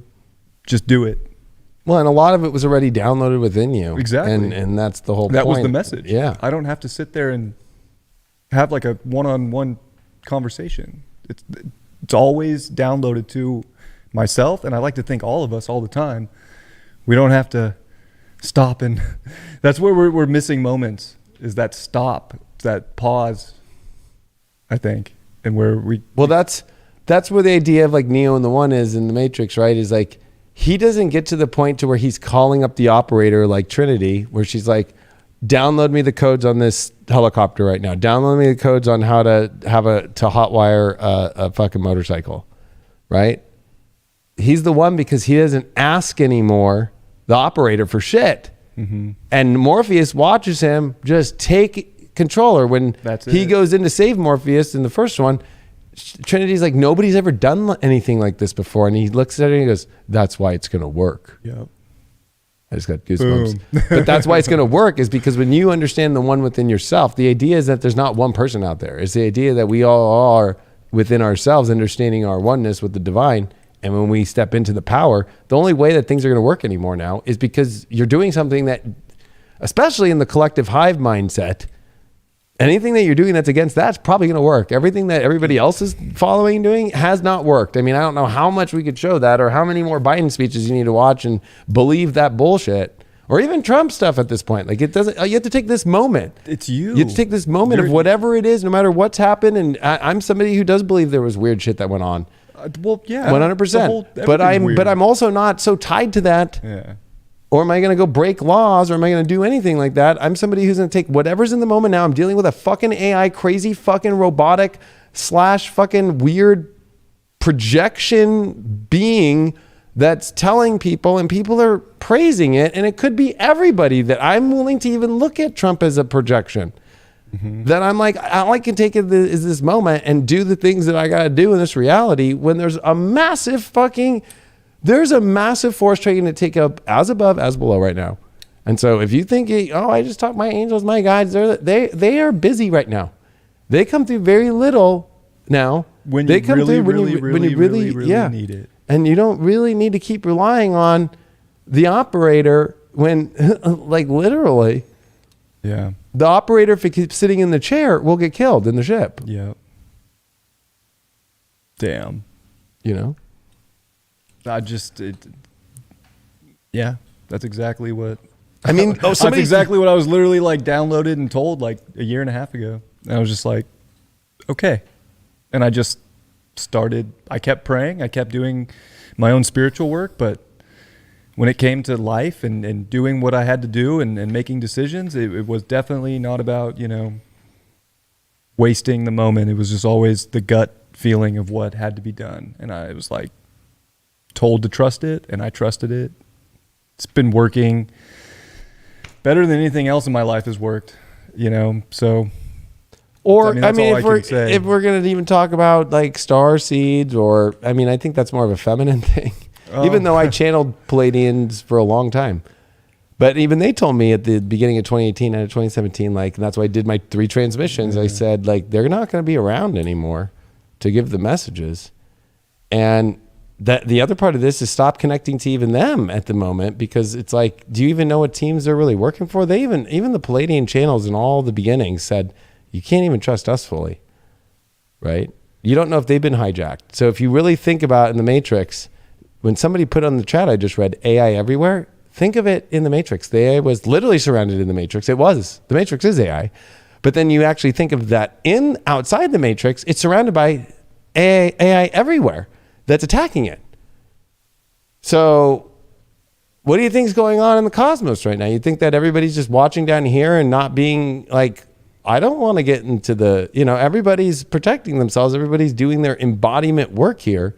And I think that that's where this reality check comes in of like, yo, like, remember your soul and your downloads is God, and do that and stay in that lane and become what you were meant to be here. The fate, that's the end of Pluto Capricorn. Yeah. George Washington, all the people who signed the Declaration of Independence, the French, even the French that were part of the French Revolution at that time, they all embodied it. And it was just some teams that came together, France and America. And even though not much of it really came together till the very end, when it was needed, it worked. And it was one of those things to where, that was a moment where when you get to the end of Pluto and Capricorn, it wasn't like George Washington was saying, well, the Palladians are telling me to do this at this point, or, and they just went to the divine, to God, and God, that's it. Like, and they went to we the people, and they just went to what each one of them signed. Of course, you look at John Hancock's signature, and it's like, that fool fucking really wanted to let himself be known forever by his signature. Okay. Did a great job. I mean, he did some other great things, but it's like one of those things where you have to start to learn to embody. And at that period, you have to remember, people get too caught up about the past. You can't right now. Like, that was a time where men were definitely doing more of those things, and women, whether they were or were not allowed, they just weren't doing that, however you want to look at it. You have to look at now, we are embodied with all feminine and masculine now. So this is different, and this is where you have to be aware of that. And the inclusivity is going to be, however that inclusivity comes together. There is no plan of how that comes or trying to control that narrative. Have 4 women on and 4 men, and have 3 people of this race and 2 people of this race and 1 person. That is not how the universe works. Whenever you get a human involved or an AI involved to start distributing out how things are going to look, it will fail. Because fate takes over. Fate will take over. But when you're trying to change fate, it will fuck up. It's not like we're going down to Africa and telling them that there's too many black people and there's not enough white people around. Nope. We're not doing that.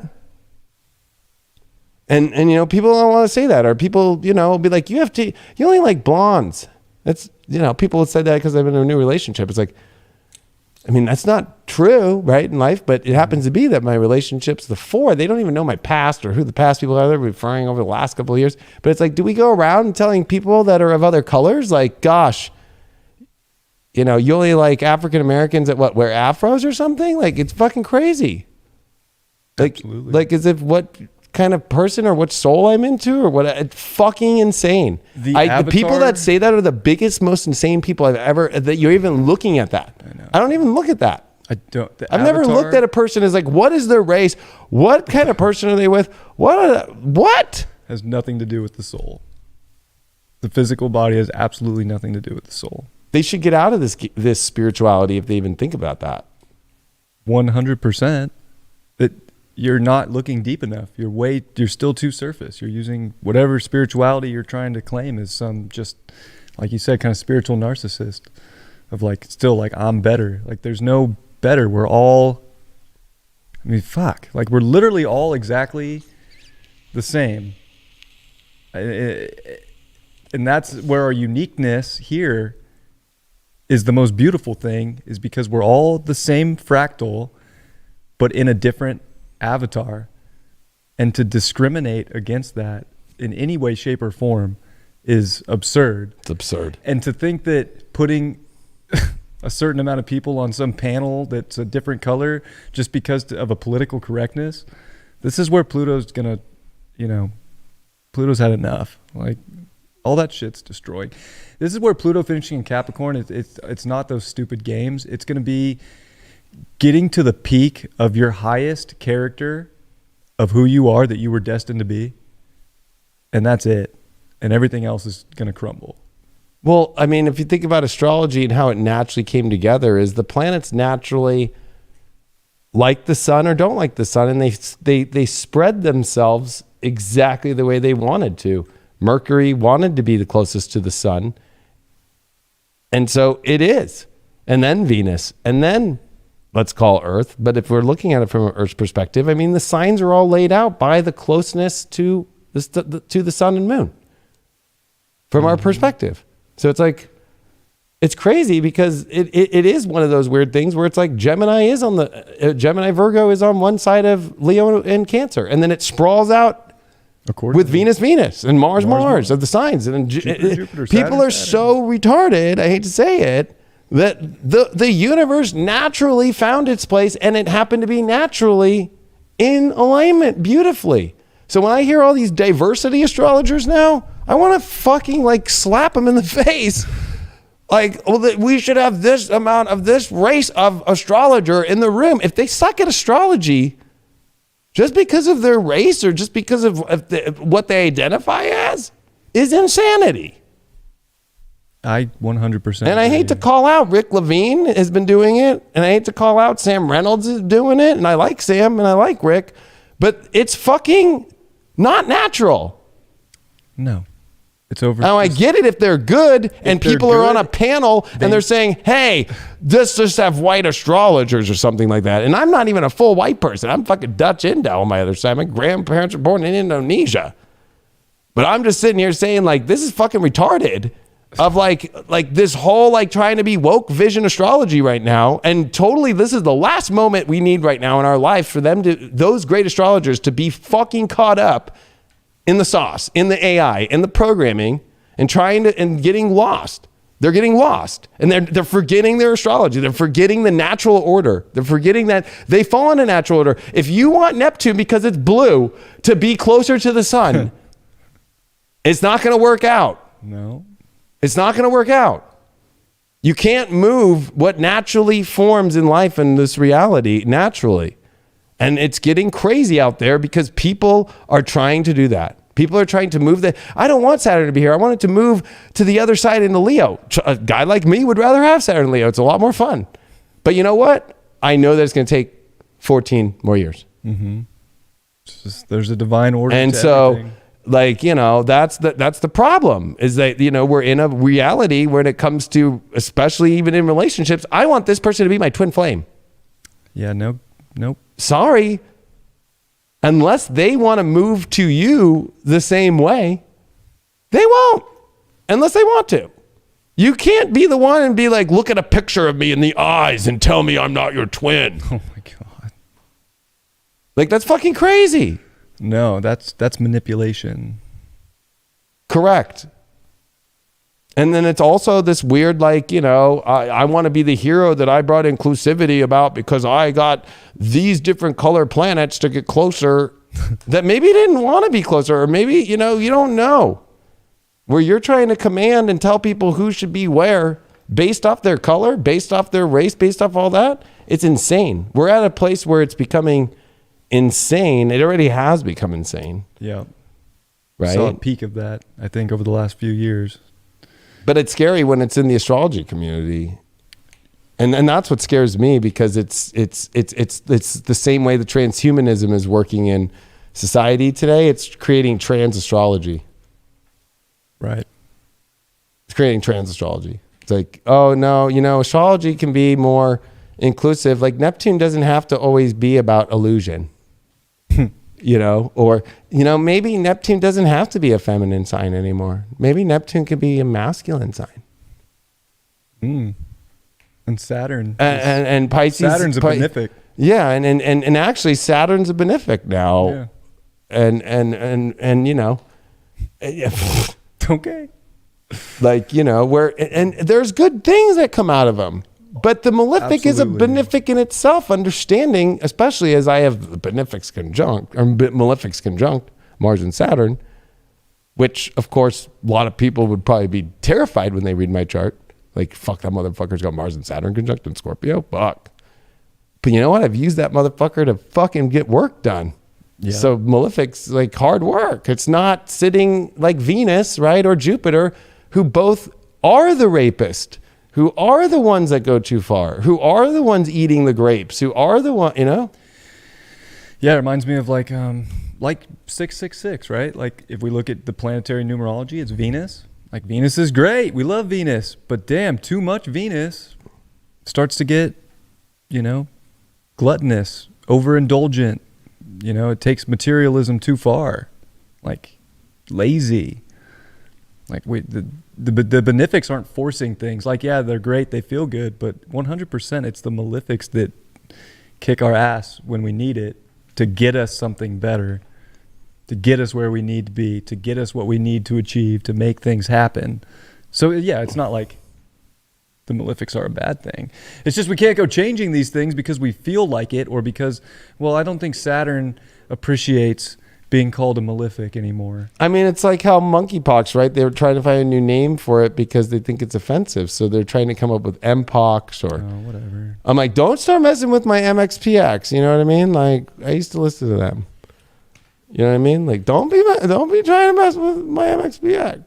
But it's like, that's where it's like, we are at a place where I think this Mars Gemini, unfortunately, is going to be the revealing of the crazy ones at the highest capacity, with the squares to Neptune, with Mars Venus squares, with Venus about to have this, you know, in many ways, I almost feel like, thank God, Venus is about to change over in the middle of eclipses and so forth, in the build up to them, I mean, days before.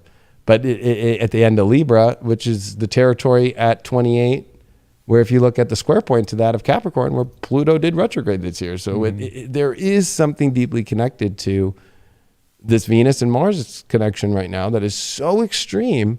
And also, whenever you try to re-identify things too far, Mars becomes nothing. And that's where Aries then can't identify life and it can't be understood. And when you try and force identities on things, or you over push an identity, it's ego, right? That's where ego goes wrong. So the idea of like, this race should be doing this more, and that race should be doing this more, and that person should be doing this more because this is the way they are, and that's what, or it's your ego. I hate to say it, those people, those astrologers that do that, they are in their ego so much that they know better of what other people should be aligned like, and they're trying to control other people and control the narrative of the whole thing, and that's their heroism. That's what Hitler did. Yeah. There's two types of egos, right? There's like the ego that we all have it, and we need to put our energy somewhere, and it's where our energy goes, and it's what we do, and it's how we make things happen. And then there's the ego that is more just about easing God out, you know, trying to change what other people are doing, trying to control people, trying to get whatever your thing that you want is in, and, you know, not looking at something bigger. You know, so there's just different ways we need our ego. It's very important right now, but it's a healthy one that's not used for control. It's not used for manipulation. It's not used for changing some other person and getting their ego in alignment with your ego. It's just using yours for what your purpose is and what you feel like you have to do, which has nothing to do with anybody else.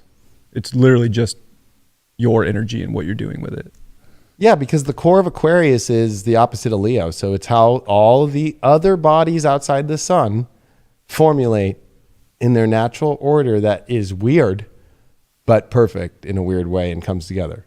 So people naturally outside a castle look at the UK today. They still got a castle and they still got a queen, and people still formulate their lives the way that they feel it is going to be outside. You can't go around and whenever the king or whenever somebody gets too much, like you all need to do this and you need to get in line, you need to do that. It doesn't work out. No. And the understanding of Aquarius is not the inclusivity because you as a person think how you know how to do it. People themselves formulate and find their way themselves. Exactly. And especially when it comes to relationships or business, aspects, like you can't be like, well, this business and that business should be together. It's like, you don't know that until those two businesses decide with the employees, with the managers, with the CEOs, with the boards, or if they're just private businesses that are not corporations, like those two people, you can't determine it for other people. You can't tell somebody, you know what, you need to be with that person in a relationship. You can't tell somebody that they should be in this because of their color of their skin only. Like, that's crazy. Or that because they're a woman, we need 4 women on the board, like here in California. If I were to make a public corporation, it's like you have to determine on the board, you have to have a certain amount of women on no matter what. The idea when you start forcing people into things is the opposite of Aquarius. Is the opposite of how it all works. So, I have no problem calling these astrologers out. I have no problem saying that they're crazy. I have no problem saying that they've lost it in the sauce and they should probably retire because they've lost it. They've lost it and they're control freaks. And I know they're trying to come from a good place, but they lost themselves in the shot. They lost themselves in the AI. They lost themselves in the media. They lost themselves in the Jupiter, Neptune. They lost their core of what they came here to do. They lost it completely. And they're literally controlling and trying to control. And that's all they have left because they've lost control of their own ability to let things be, to let the universe randomize, to let the universe find its own way of how it comes together. And that's where we're at such a crazy influx point. And while also at the same time being behind closed doors and talking shit on the people who are trying to talk up against this stuff. Which I get plenty of those emails. I get plenty of those DMs. I get plenty of those. And it's sad. Nice to my face. Horrible on the other side. Mm-hmm. Where I have no problem saying it. I have no problem saying, look at the camera and saying it and be like, what the fuck? I thought we were homies. And I thought that you didn't want to control people. I didn't know that I don't even know if I want to be homies with you. I didn't know that you were into controlling people and controlling which race was in around and which, if they're man or woman or da-da-da, while you're also trying to get people to re-identify in every crazy way and support changing a child to what you think is better for them and telling them that or teaching kids that, no, you were wrong, mom and dad, I'm really this. Like, it's fucking, what? That's so against the code of just the divinity. It's so against the code of alchemy. It's so against it's just beakers ready to explode 100%. in an alchemy, moment. It's just like, it's like they think they can turn lead into gold when they're not even using lead, and they're not turning it into gold. They're turning it into pyrite. They're turning it into fool's gold. They're turning it, and that's where we're at. And if you see that everywhere in society, you're seeing that in the projections of social media of like, this person should be with that person, or I can't like that person, or I don't like this person. And it's just like, this is all going off the rails. And people have to be okay with the world going off the rails and finding your team and finding your people that naturally formulate, that naturally come together. That's where it's at. And you can't force it. You know what I mean? Like, and when you look at what just happened with this ISAR and like how they changed their rules because of somebody like me and Cam White who stood up. I mean, I'm the one who said something, and Cam White was the only one who was like, dude, you're the only one that sees it. And thank God for Cam. And we're both July 23rd Leos. And we didn't even go. I don't even know if he went, but I didn't go because I'm like, why am I I'm going to go make sure other people can not be in tyranny. And these are the people that are all there, and their awards and stuff. And like, it's just like a joke because they don't even, if they want to be inclusive, they only are for people who are part of their little circle. It's not very inclusive at all, is it? No, it's not inclusive at all. Zero. I completely agree. That's my biggest beef with the astrology community as well, which I never really got to fully get into because everything kind of went south as I was coming up. And I was on Twitter and I was, kind of coming up a little bit over there, and I was just out. I saw how it was going. I saw the lack of inclusivity, the hate on, especially like white astrologers. And I was like, oh, I guess I don't fit in here. Like, I'm a white cis male. The devil. Don't do that. Don't be that, Brian. Don't be that. Like, I didn't have a choice, okay, people. I know, exactly. Like, nobody, like, we didn't choose, I was trying to be cool with everybody, and I was already, like, the outcast. So I just said, nah. I know. Well, you're not a gay woman, so. I'm not. Get on Channy Nichols, that woman. And I get people wanting to, hey, you're allowed to do whatever you want to do. And I get too, like, pumping people up and trying to make people feel good about themselves. Like, I'm all for that, but not in like putting other people down in the process. Like, I feel like, Oh, I have no problem putting people down for doing really bad things. Yeah, I'm talking about I mean? like just for being. Oh, yeah. Just for being what they were born, But yeah, you're right. I'm with correct. you. If people are actually like you've said, like called out, the 100% I think was. Well, I'm somebody who has receipts. I mean, you can just watch 2018 when I was on Al Jazeera TV and Shani Nichols was on there, and she was, I don't know, her and Sam Reynolds are having their little fun little bash of thinking I was crazy. Mm-hmm. And then they asked her, like, well, what does this full moon mean? And she couldn't even give a horoscope and couldn't even tell people what was going on. It was the receipts are in the astrologer and how well they know how to do it in the moment and how they, it's just like one of those things where it's like, you don't care so much about the astrology as much as you do about your little pride thing. Yeah. Which is a sin, by the way. Right. So it's like, the idea of pride itself. I'm not saying the movement. I'm just saying it is kind of ironic, though, that movement is based off of sin. Right? I think that's kind of a weird thing. But there is a weird moment here where, it's like the writing's been on the wall for long enough. And I think that you're watching a lot of people who didn't know how to sunset correctly with their careers, and a lot of people who never were worthy of a sunrise, using these weird, false AI propagandized collective brain. I hate to say it, like engineered like by AI, like crazy, like re-engineering their brains and wearing it as a badge of honor to get them where they can with their astrology knowledge, opposed to their just astrology knowledge.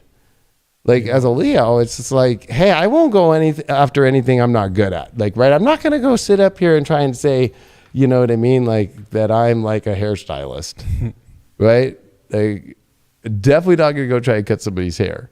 Definitely not going to go try and be the next. I don't even, you know what I mean? I don't know, because as a Leo, I will only do what I know I'm good at it. It's where Leo and Capricorn similar. Like, exactly. I'll just tell people straight up, like, no, I've never done that before. Like, I'll try. I don't know. We'll see how it goes. Don't expect me to be a pro. You really want me to cut your hair? Okay. Or like, think of Sam Harris, how he just came out and, he's an intellectual. And there were some things I definitely was like, I agree with him on his idea that free will is an illusion, and he proved it scientifically in his own way. And but to see him just mess up on that podcast so bad, where he was just like, I don't care if Hunter Biden stuff is bad. I don't care if any of that stuff, like, right to where it's like, wow, you don't care about child molestation. You don't think that those things don't matter. You don't think that those things aren't, or the way that the social media, like with a psychopath like Trump running around. Exactly. Like that's what his whole interview was about, that he lost himself so much in the sauce. Whereas I think a lot of people, if we take the whole Biden thing, and the speech that he did, it's like going against people who are willing to, even if they like Trump, are still willing to see things from both sides, are still willing to stay within the common understanding of people and society in a way that is just common sense, just as I said, would be the word that would be used the most in 2022 based off the history of the number one book of Pluto at this transit is the book Common Sense. And so that's what happened, right? That's what helped formulate the Declaration of Independence, was the book Common Sense that's spread around. And so the propaganda is trying to get rid of Common Sense, while Common Sense is thriving as a book that isn't even by an author anymore. It is naturally theirs. And any astrologer, anybody in anything right now that is not coming from a place of common sense and is trying to rearrange a board that right now, I'm sorry to say, evolution is already happening. Don't try and force the evolution to break off the natural tree of evolution. That's what's happening. That's when I see the astrologers I just called out. I see them being an unnatural way of the way that you look at the shot. Or just even this new Omicron variant version of the booster they're giving out is the first injection to ever that has never been tested on humans. It's just been tested on mice.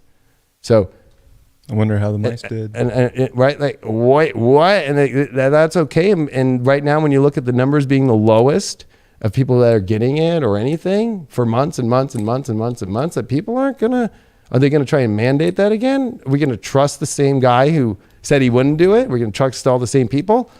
Or even, look at who just became the climate czar. One of Obama's top guys, part of Pizzagate, part of Podesta, is now the climate czar. And they did all this as Labor Day weekend, and people are in their little weird, like, no, it's all over, and our shots worked, and that's why, and da-da-da-da. Oh, wait, who's it? Who's the climate czar now? The setup and the chess pieces are all being done. And, I hate to say it, but I feel like Obama made those lights so red to look like Hitler for Biden. I don't think that was the weirdest aesthetic. I mean, to me, anything that looks really weird and not common, it's not common sense during this time, or any of these astrologers out there. I have no problem fucking looking at them like, are you guys fucking idiots? Like, fucking that it is 1938, 1939 astrology from a helio point of view in between, and understanding the node with Uranus retrograde, or all the other aspects that are part of it, or the Mars World War II retrograde we're about to go through. To see anything that looks World War II-ish and looks Hitler-ish and looks like that, you just stay away from that right now. But of course, those are the astrologers that fucking love that guy, or love that party, or love that all those crazy things that are going on from that. And it's insane, because I hate to say it, I know that a lot of spiritual people are like, you gotta like not pick a side and rise above all this. But if we look at the astrology, no, it does come to a human's right issue with Neptune at the end of it. Are you trying to say just let them in the South have slaves? Right. That's what it came down to, where it was like, no, at some point, unfortunately, we get to a point where you do have to pick a side.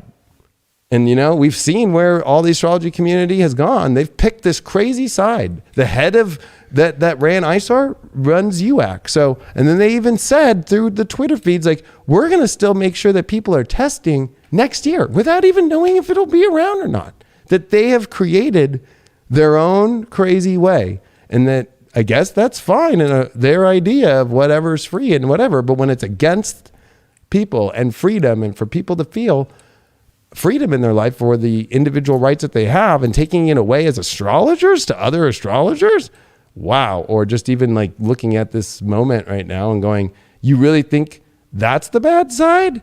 Like, you know, like it's really interesting to see like what side is fighting for freedom?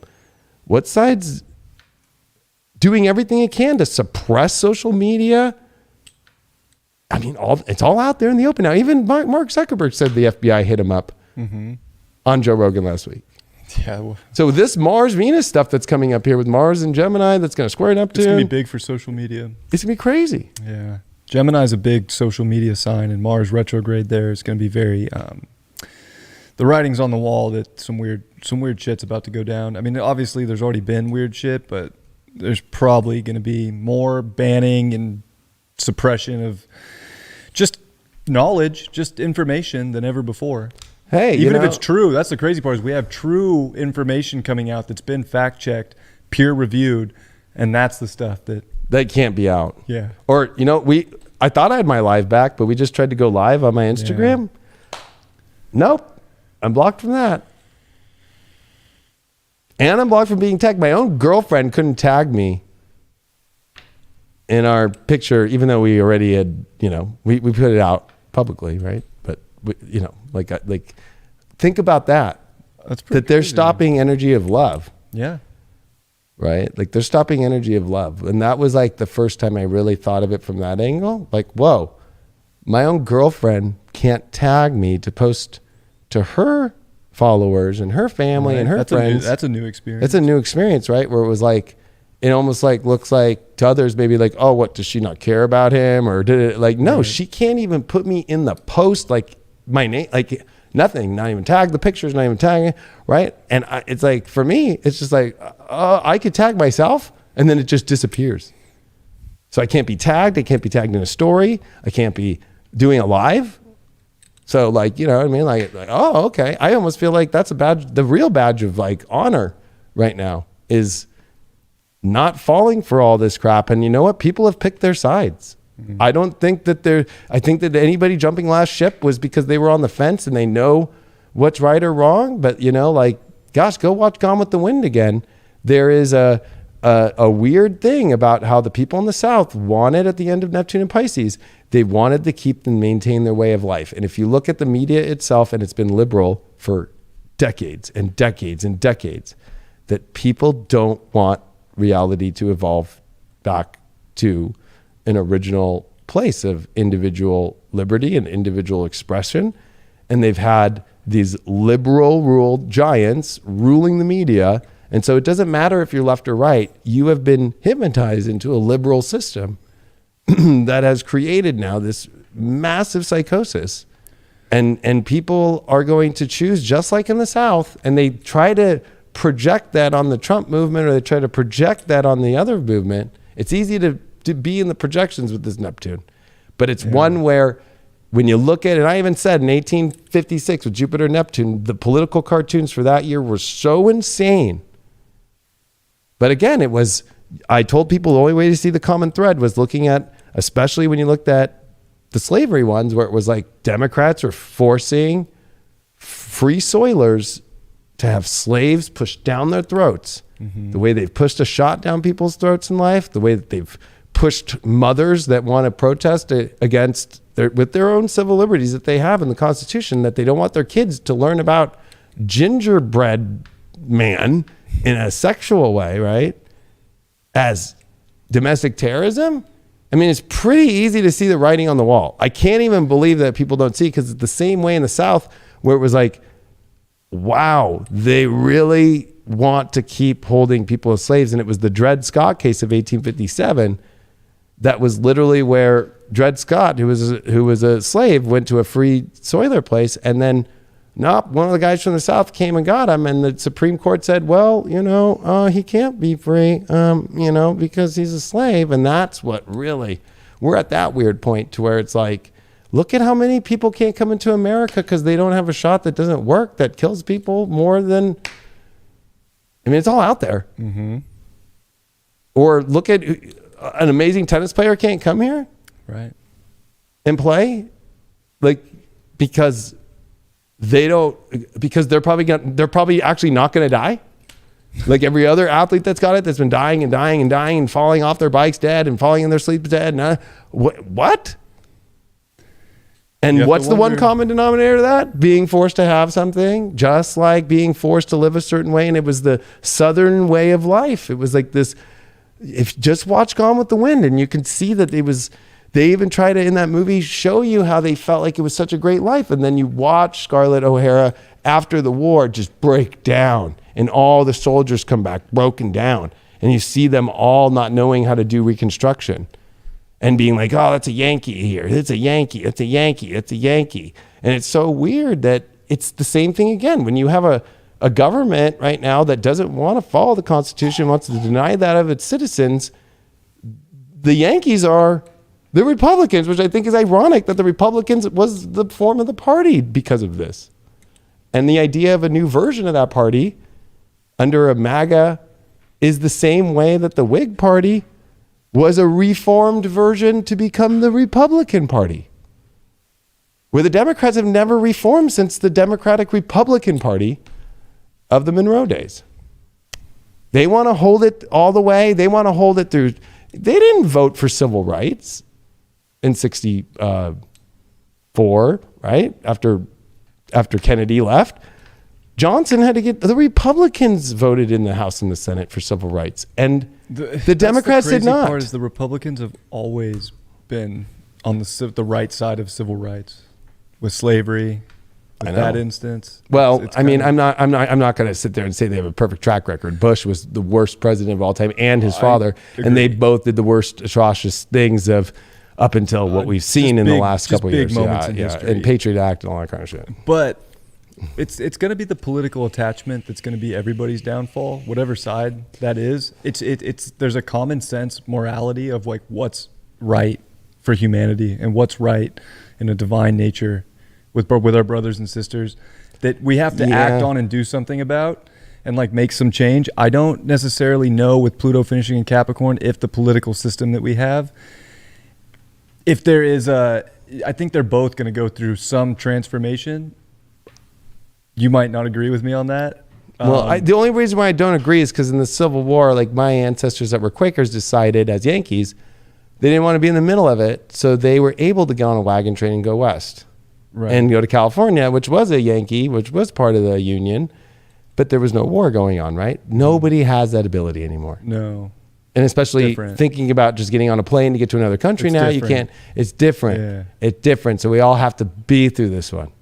Yeah. And it's where it's not just states anymore, it's cities within states, but I think right? What I'm really saying too is it's not about left or right, like it's literally just about who's actually being a good human. And who isn't, and are neither. Should we just cancel out and put people in that are? Like we're so attached to this system. I feel like that it's not working right now. That it is working, but it's working in its weird ways. I have a hard time saying that it's working. Well, after the last election, I'm just going to say the only time it hasn't worked was when the moment that the Electoral Count Act happened.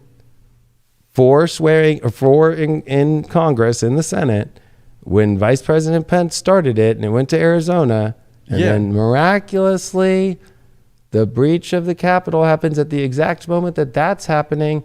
And then what does it do? It scares all the people in the House and the Senate to not follow through with the Count Act, with the actual part of the Electoral Count Act, which you can have a senator, right? But that's and how broken the system was that it even got so bad. That's what I'm saying is that's the only time it failed was that we didn't get to hear from all the states that had a senator and a House representative do their debates to have people rethink about whether or not we should go back to those state legislatures, which were written off and had.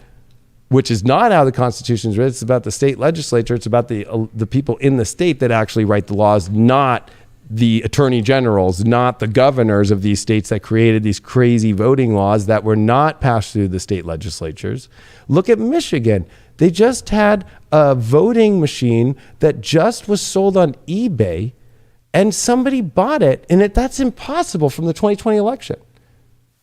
A Dominion machine was just bought off eBay, and some guy bought it at a freaking, what do you call it when you give it, Goodwill for $6, and then he put it on eBay for $1,200. That's not allowed to happen. That's impossible to happen. And it's like the guy put the ad is like, have a piece of history from the craziest 2020 election of all time.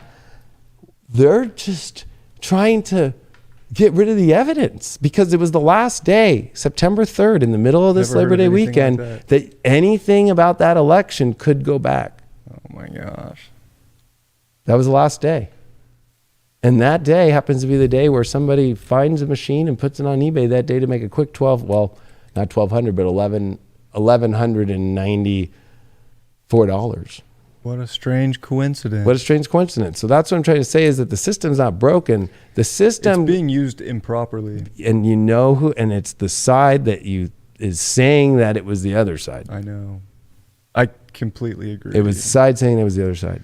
And then when you see when a special master has to get involved in this Trump thing, and you start to see, and I know people are like, you can't pick a side. You have to at the end of the day in Neptune Pisces, because it's about a deeper There's a morality issue going on. And when you see the morality issue of what's happening, and you see the media, and they take only one side the whole entire time, and they have lied to the American public, and they have actually lifted the voices of those who have lied directly to our faces to take away our rights, mandate things that are not tested on people correctly, or now they're going to go promote this that has never been tested on people. They are all in bed, or the social media companies are all in bed with that administration and that party. That means it's the whole party. And that same party caused civil war. That same party caused civil rights problems. That same party now has taken away people's rights and forced injections on people that have killed people and have created their whole distress and have created the most amount of money to ever be spent ever, and created inflation and created all these things. And the list goes on and on and on and on and on. That in history, the one repeating factor is a party that literally was allowed to reconstruct and be part of the union after already going against it and forming their own country and splitting apart and trying to call it the Confederate States because of the old Articles of Confederation. And this is the same party that has Uranus at 27 Capricorn. Yeah, it's crazy. And so when they go nuts, they fall. They're about to fall. That's what, it's funny because I was thinking about just even Mars squaring Neptune for as long as it's going to. And like the image that brings in my head is just a screaming liberal. A Capricorn Uranus is the screaming liberal. Most of them are. I know. Me too. But yeah, that's just what I see. It's just like one of those memes. Oh my God. Losing their mind. It's natural human rights. I want it my own way. I want control. I want control in this of what other people do. Fuck. Where when you look at the Republican Party, it's actually in such a good position astrologically. It's insane. And you look at the Democratic Party and you look at the progressions. I've done all this on my election videos are on there. Yeah. It's insane.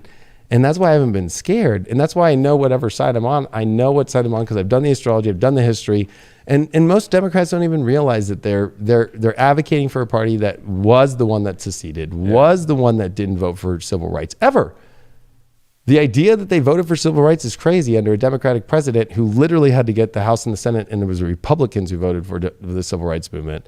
And it blows my mind, especially if you look deeper down the rabbit hole. It's that same president in '64, Johnson, who literally looks like his hand was tied to the death of our President Kennedy, who really was the only Democrat who was really probably the only Democrat that was a real Democrat of all time. And wasn't doing any weird stuff. I mean, he did have his like Bill Clinton moments here with his sexual pleasures, but at the same time though, I mean, you know what I mean?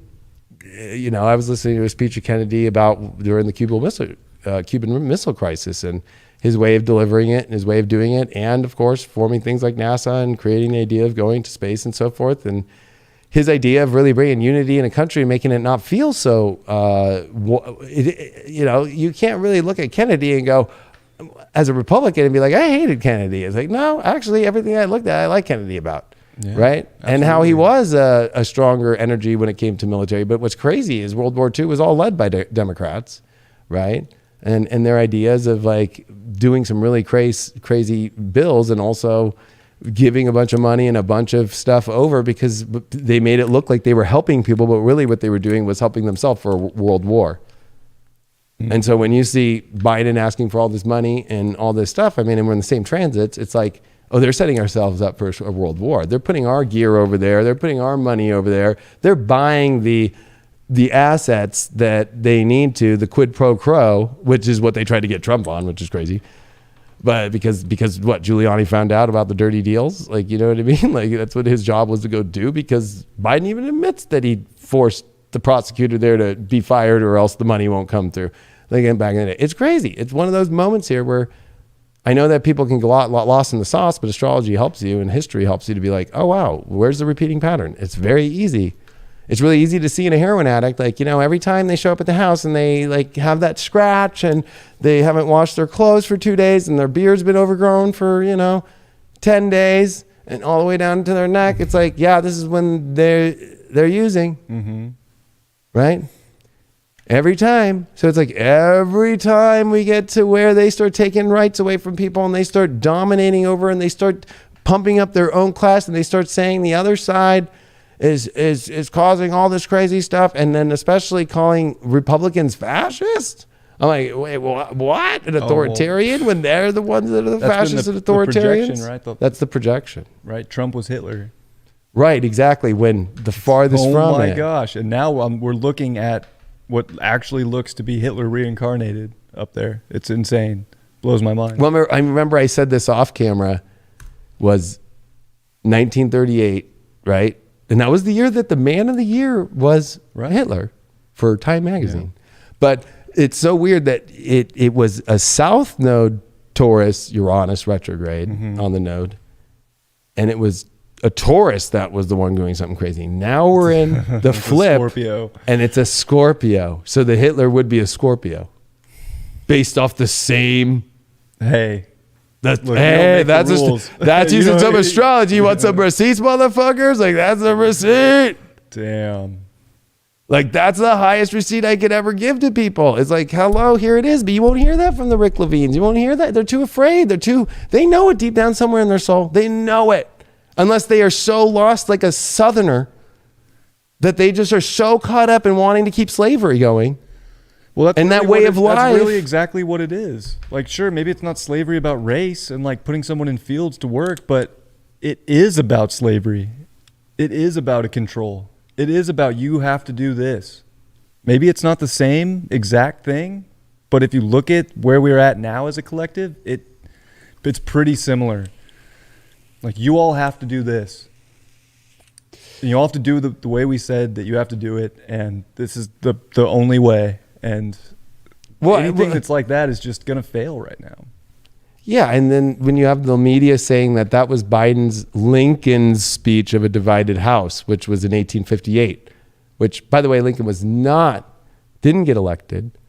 Two, let's be honest with you, he wasn't calling out a group of people or another side that other people had to go to. His whole part of a divided house was how to find a center and how to find a way to bring this thing together. He wasn't in a crazy fascist way of calling out another group and trying to get the populace against that group. Yeah. Calling on the way he probably didn't have like an angry demeanor when he said it either. He's probably just talking. Exactly. Asking questions. He's an Aquarius. Ideas. He's an Aquarius. Yeah. And he was depressed. That's what I like about the right the most right now, is the right at least asks questions.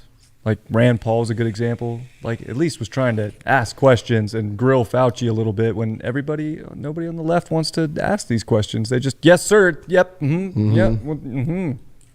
Yes, sir. Right. Like, well, and he's a Capricorn, but it's ironic. His dad is Ron Paul, who is the only congressman who didn't vote for the Patriot Act, didn't vote for the war in Iraq, didn't vote for any of the stuff that has ever taken us into the wrong direction, ever. Mm-hmm. And when he ran for president in 2008, he's the first presidential candidate to ever use MySpace or the social media. And that's when well, maybe, because he was a vice presidential candidate, but that's when Obama saw what Ron Paul was doing. Ron Paul made a movement that was so powerful, and they threw him on the side of the stage. And he was the one saying in his own party, just like Trump in his own party, hey, we're all fucked up and we're not going to do wars. We're not going to do all this shit. And people applauded. So then Trump did the same thing and people go against him. They went against Ron Paul at the same time. But if you look at the record, or you look at Trump's record of wars, or you look at Trump's record of giving more freedom to people than ever and taking regulations all the way down. Right. And you can just use the astrology and be like, wow, what was the Union doing in 1854 through 58? And you can look at it like, okay, President Pierce, hands, I don't know what to do. Very Biden-esque. I don't know what to do. Like, I'm just going to let people do illegal voting. I'm going to let them kill other people and let the vote go to where it could be a slave state in the Nebraska, Kansas, bloody Kansas. I'm not going to, and so that's why they change candidates in the middle of it. They throw up Buchanan, who he was in Europe. And it's like, you look at the state of affairs at that time, and the parties that were in control, or the presidents that were in control, were literally the same way they fan the flames of Black Lives Matter, they fan the flames of the South. Yeah, 100%. And so it's just history, and it's just astrology. It's not your emotion. It's not what you want to believe. It's not what, it's none of that. I'm a North Node Gemini. I have weighted out by my factual energy, no emotion connected. And that's why I supported Trump, because I used my history, period, and my astrology. And looking at, the 1776 Commission, to actually bring more people into the fold in our country, to have the debates, to hold the congression of our Congress, where you actually get more people involved that have to deal with your local congressman, and get more people involved with understanding how the Constitution works, to get people more involved. One of the first things Biden took away, go look it up, the 1776 Commission. I guarantee you most liberals don't even know that. And I bet you if they were to read that, go look it, you can find it. You would see like, oh, damn, you call that fascist? You call that, if anything, it's the opposite. And so who's the president and who's the party that dropped that? Who's the party that just tried to get rid of the filibuster and change the rules to pass through their money in their own way? The rules to fit their agenda. In the same way the South was trying to do the same thing and change the rules and get rid of any unalienable rights and so forth, and call human beings slaves and actually treat them like slaves and do things that are slavery and actually force them to live a certain way. That's the party. It's happening again, and it's happening right in front of people's faces, and they're just going to deny it. They're just going to deny it, just like they deny it in the South. Like, it's so nice here, though. It's so nice here down in Georgia. Scarlett O'Hara was just looking for, a guy with some money to survive through all that. I need to watch that movie. And it's a good book. I have the original. Very rare one too. The first edition, and that's worth a lot of money. I know your books are. I know, but it's one of those things where it's like you got to look at both sides, and you have to actually be able to go, where's God coming through? And that's the other thing. The Democrats don't talk about God at all. No. Science.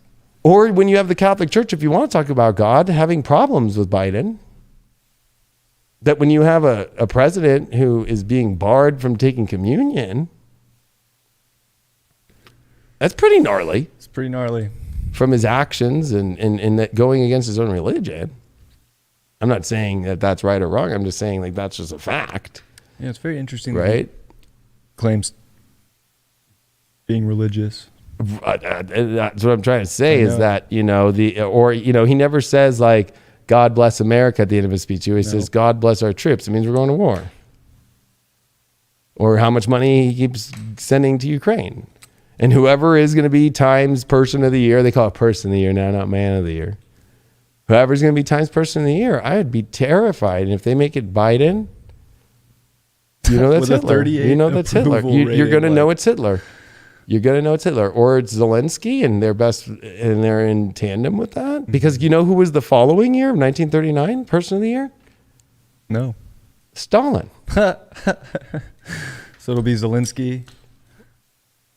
Biden or Zelensky, yeah. It's pretty simple to say at this point, based off the astrology and the history. It's pretty easy. And that's how you're going to know. If it's Zelensky or Biden. Well, wasn't it fucking, it was, what's this? It was Fauci last year, wasn't it? Or the year before? Didn't Fauci get that? I don't. Was he the Times Person of the Year? That's a good point. Time Person of the Year 20. Was it Jesse Smollett? Oh, God. I mean, and like that, for example. Oh, it was Elon Musk. Oh, I've already been saying with all the AI and his weird shit and connected to people's brains and the way that the whole electric car movement, even though they're not using him in that movement, he got used, but and he did switch to the Republican Party. What about 2020? It's crazy, right? That is crazy. That is very crazy, actually.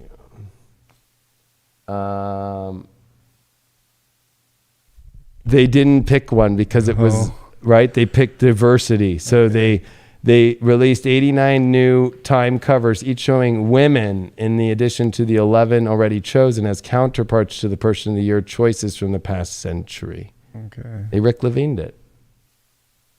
Sweet. To make people feel better. What's the one below? If that's Joe not Biden fanning and the Kamala flames Harris are of, Times like- 2020 Person of the Year.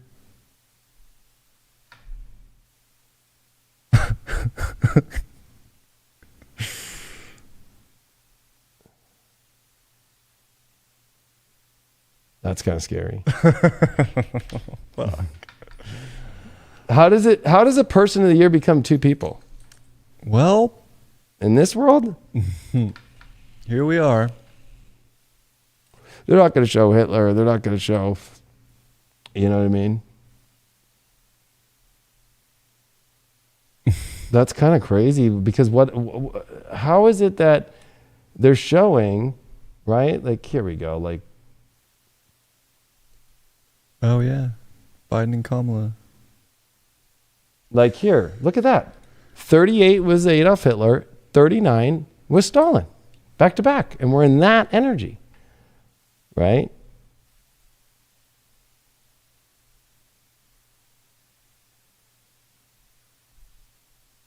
Oh, here we go. So you look at the buildup, right? It's kind of like whatever. It's two people. How weird is that? That's how you know we're entering World War. And then there's Adolf Hitler, and then there's Joseph Stalin, and then of course Churchill, and then Roosevelt, the year we go into war, and then Stalin again because he joins the Allies, right? And all the he was being attacked by Hitler. And then George C. Marshall, which was part of the Armed Chief of Staff, right? And then Eisenhower, who is General Eisenhower of the Supreme Allied Commander in Europe. And then of course Truman, who drops the bomb that year. Wow. But, right. So if you go back now, and of course, what year is Kennedy? It should be 60 or 61. Yeah, 61. Yeah. Right. Look at how they have U.S. scientists with Jupiter, Saturn. Oh, Jesus. How Is that scary or what? Who would have thought that would have been such an interesting... Right. Or they put up, Pope John Paul the 23rd. Then Martin Luther King, though. Right, and they put Johnson in. Well, Martin Luther King, right? Yeah, there we go. But we're not We're not there yet. We're not there. We're actually right there. We're in the year where Saturn is and where Jupiter is in the sky. That was the year that Kennedy got assassinated, astrologically. And Martin Luther King Jr. came up. Right, but let's see here, because I'm interested. This makes no sense how they're saying that they made a cover for Person of the Year.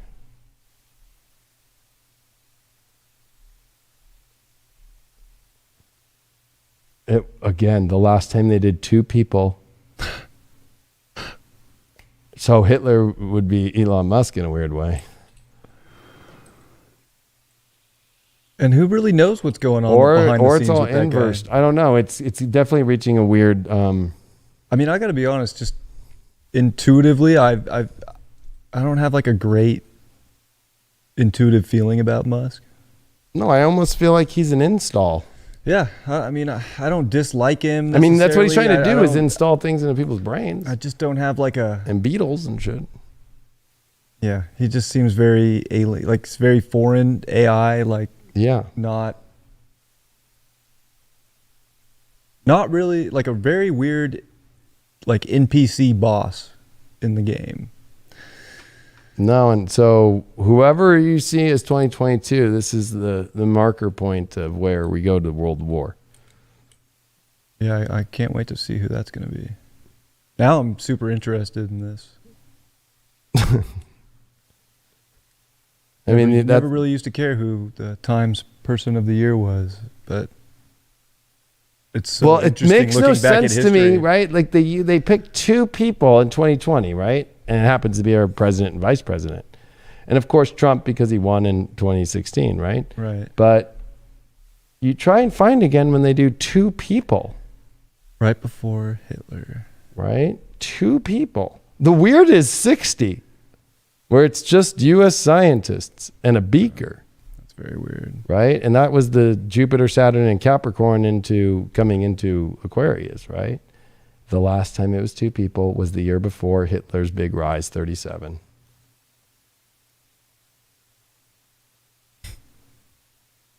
Right? And who is this? The premier of the Republic of China from the outbreak of the Second Sino-Japanese War, which turned into World War II, right? China was taken over by Japan.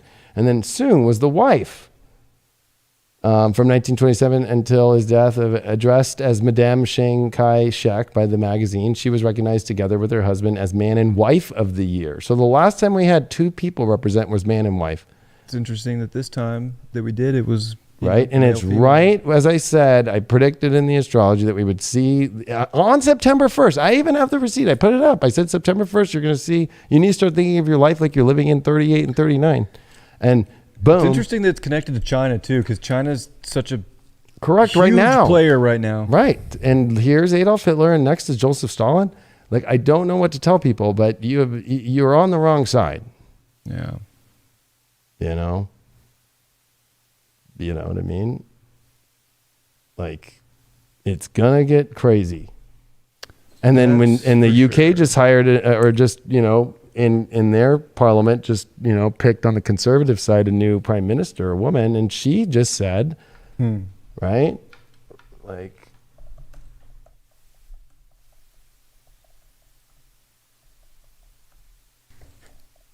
they bring up the nuke button.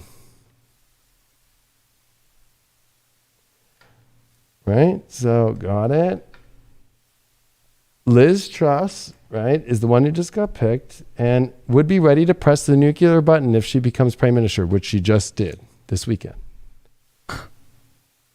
She said she would be ready to use Britain's nuclear weapons and unleash global annihilation. That's terrifying. I'm ready to push the button. Yeah, with zero emotion. Like, the guy who asked her, if you watch the interview, was like, that's terrifying and I don't even want to know, but like, would you do it? And she goes, well, that's the job. I will push the button. Right? Has said she would be ready to use nuclear weapons and unleash global annihilation. I don't know if she said that or if they're just trying to get some, like, Yeah. Oh, here. Look at how they put this crazy advertisement here. We don't want you to see what was said. That's crazy. The video isn't available anymore. Here, I bet you we can see. Okay, here we go. Because it's an important part of the job. Oh, I guess that annihilation is being used. I guess that's the word that she might have used. She was ready to hit the nuclear button if required.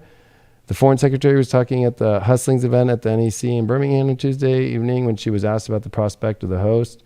Said the idea of pressing the button would make him physically sick. That's what he said. but trust said that it was an important duty. One of the biggest things that will happen, and when and if you become prime minister, you'll be ushered into a room, a very private room at number 10, and there will be laid out in front of you what are called the letters of last resort. Your orders are orders to our trident, we're in Jupiter Neptune, trident boat captain, or whether you, Prime Minister Liz Truss, is giving the order to unleash nuclear weapons, he added. The foreign secretary said she was ready. It would mean global annihilation. I would ask you if you would press the button. You'll say yes, but faced with that task, I would feel physically sick. How does that thought make you feel? I think it's an important duty of the Prime Minister, and I'm ready to do that. I'm ready to do that. Wow.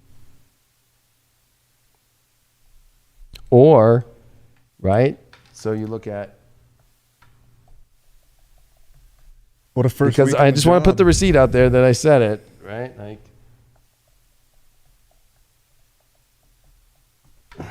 here we go. New York Times 4 days ago, right when everybody was going on their vacations. New York Times, or here, we'll do NPR. How about that? Biden has a $369 billion climate plan and new advisors to get the program running. So who does he pick? John Podesta. Boom. Pizzagate head and part of Obama. Look at that. Helped craft executive actions in the Obama White House is now all that money that just got passed. And you know, when you follow the world or the Civil War train history and you look at the War Department, it was the Secretary of War that literally is General Lee, Robert E. Lee, and all of his men who go create the Confederacy.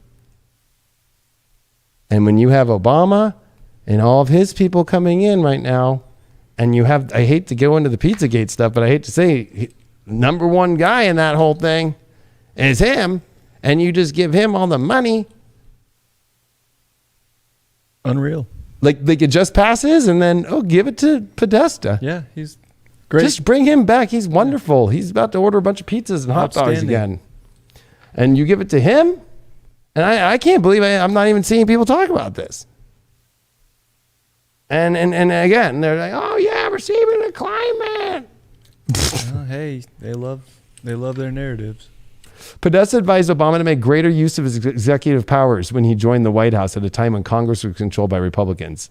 He's a dirty dog. Like, he will make Biden's stuff get wherever he wants. He's just doing that so he can sit in the actual executive meetings, be on the chief of staff energy, have access to the chief of staff, have access to the whole entire White House. Obama sit in. Exactly. It's literally Obama's other, right? He's already got others in there, but it's like, this is scary. Yeah. I don't think people realize how scary it is, especially because of how much he has done in horrible aspects to the country. He chaired Hillary Clinton's campaign for president in 2016 as well. Podesta will focus on implementing the climate changes in the Inflation Reduction Act, energy and climate advocates, and hoping that Podesta will have a strong hand. And this is the same Inflation Reduction Act that has the IRS connected to it. So you don't think that he's going to be part of that? Lovely. It's gross. They're forming like another. They're Gestapo. forming the same way the Democrats got ready to form another country in those years that we are in with Neptune. And you know what? I remember being like, maybe it was a godsend that this election was stolen and that all of it, because well, it was, the curse, technically. the curse, Yeah. I'm saying it was a godsend, and it might or might not be, or however it worked out. I mean, I think it all had to be this way for the purpose, to get us through this transition. It had to get fucked up. It had to get dirty. It had to get grimy. And this is who was installed by the universe to. So what I'm saying is that I almost feel like, but yeah, I think the most craziest part of this, if I were to have my hunch, and I could be totally wrong, but my hunch is that this has all been like let them take it so we can prove that they lie the whole time. Mm-hmm. Right? Let them take it. It's Jupiter, Saturn. Yeah, I mean, it's a giant It's a wake up. Tippecanoe curse. You don't want that, Trump. You have to remember Reagan, who's very Trump-like, survived the curse. Yeah, I like to think that Trump has an astrologer. Guaranteed. I think so.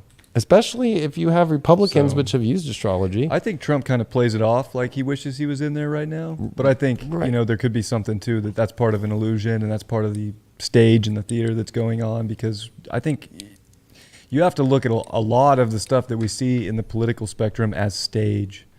Like, sure, it's having an effect and things are happening, but it's all kind of preordained, is the way I see it. So I think Trump knew about the curse.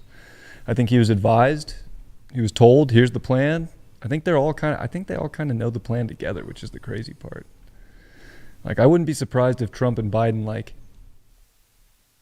and I know this might sound crazy to you, but I would not be surprised if they talk Hey, privately. nothing sounds crazy to me.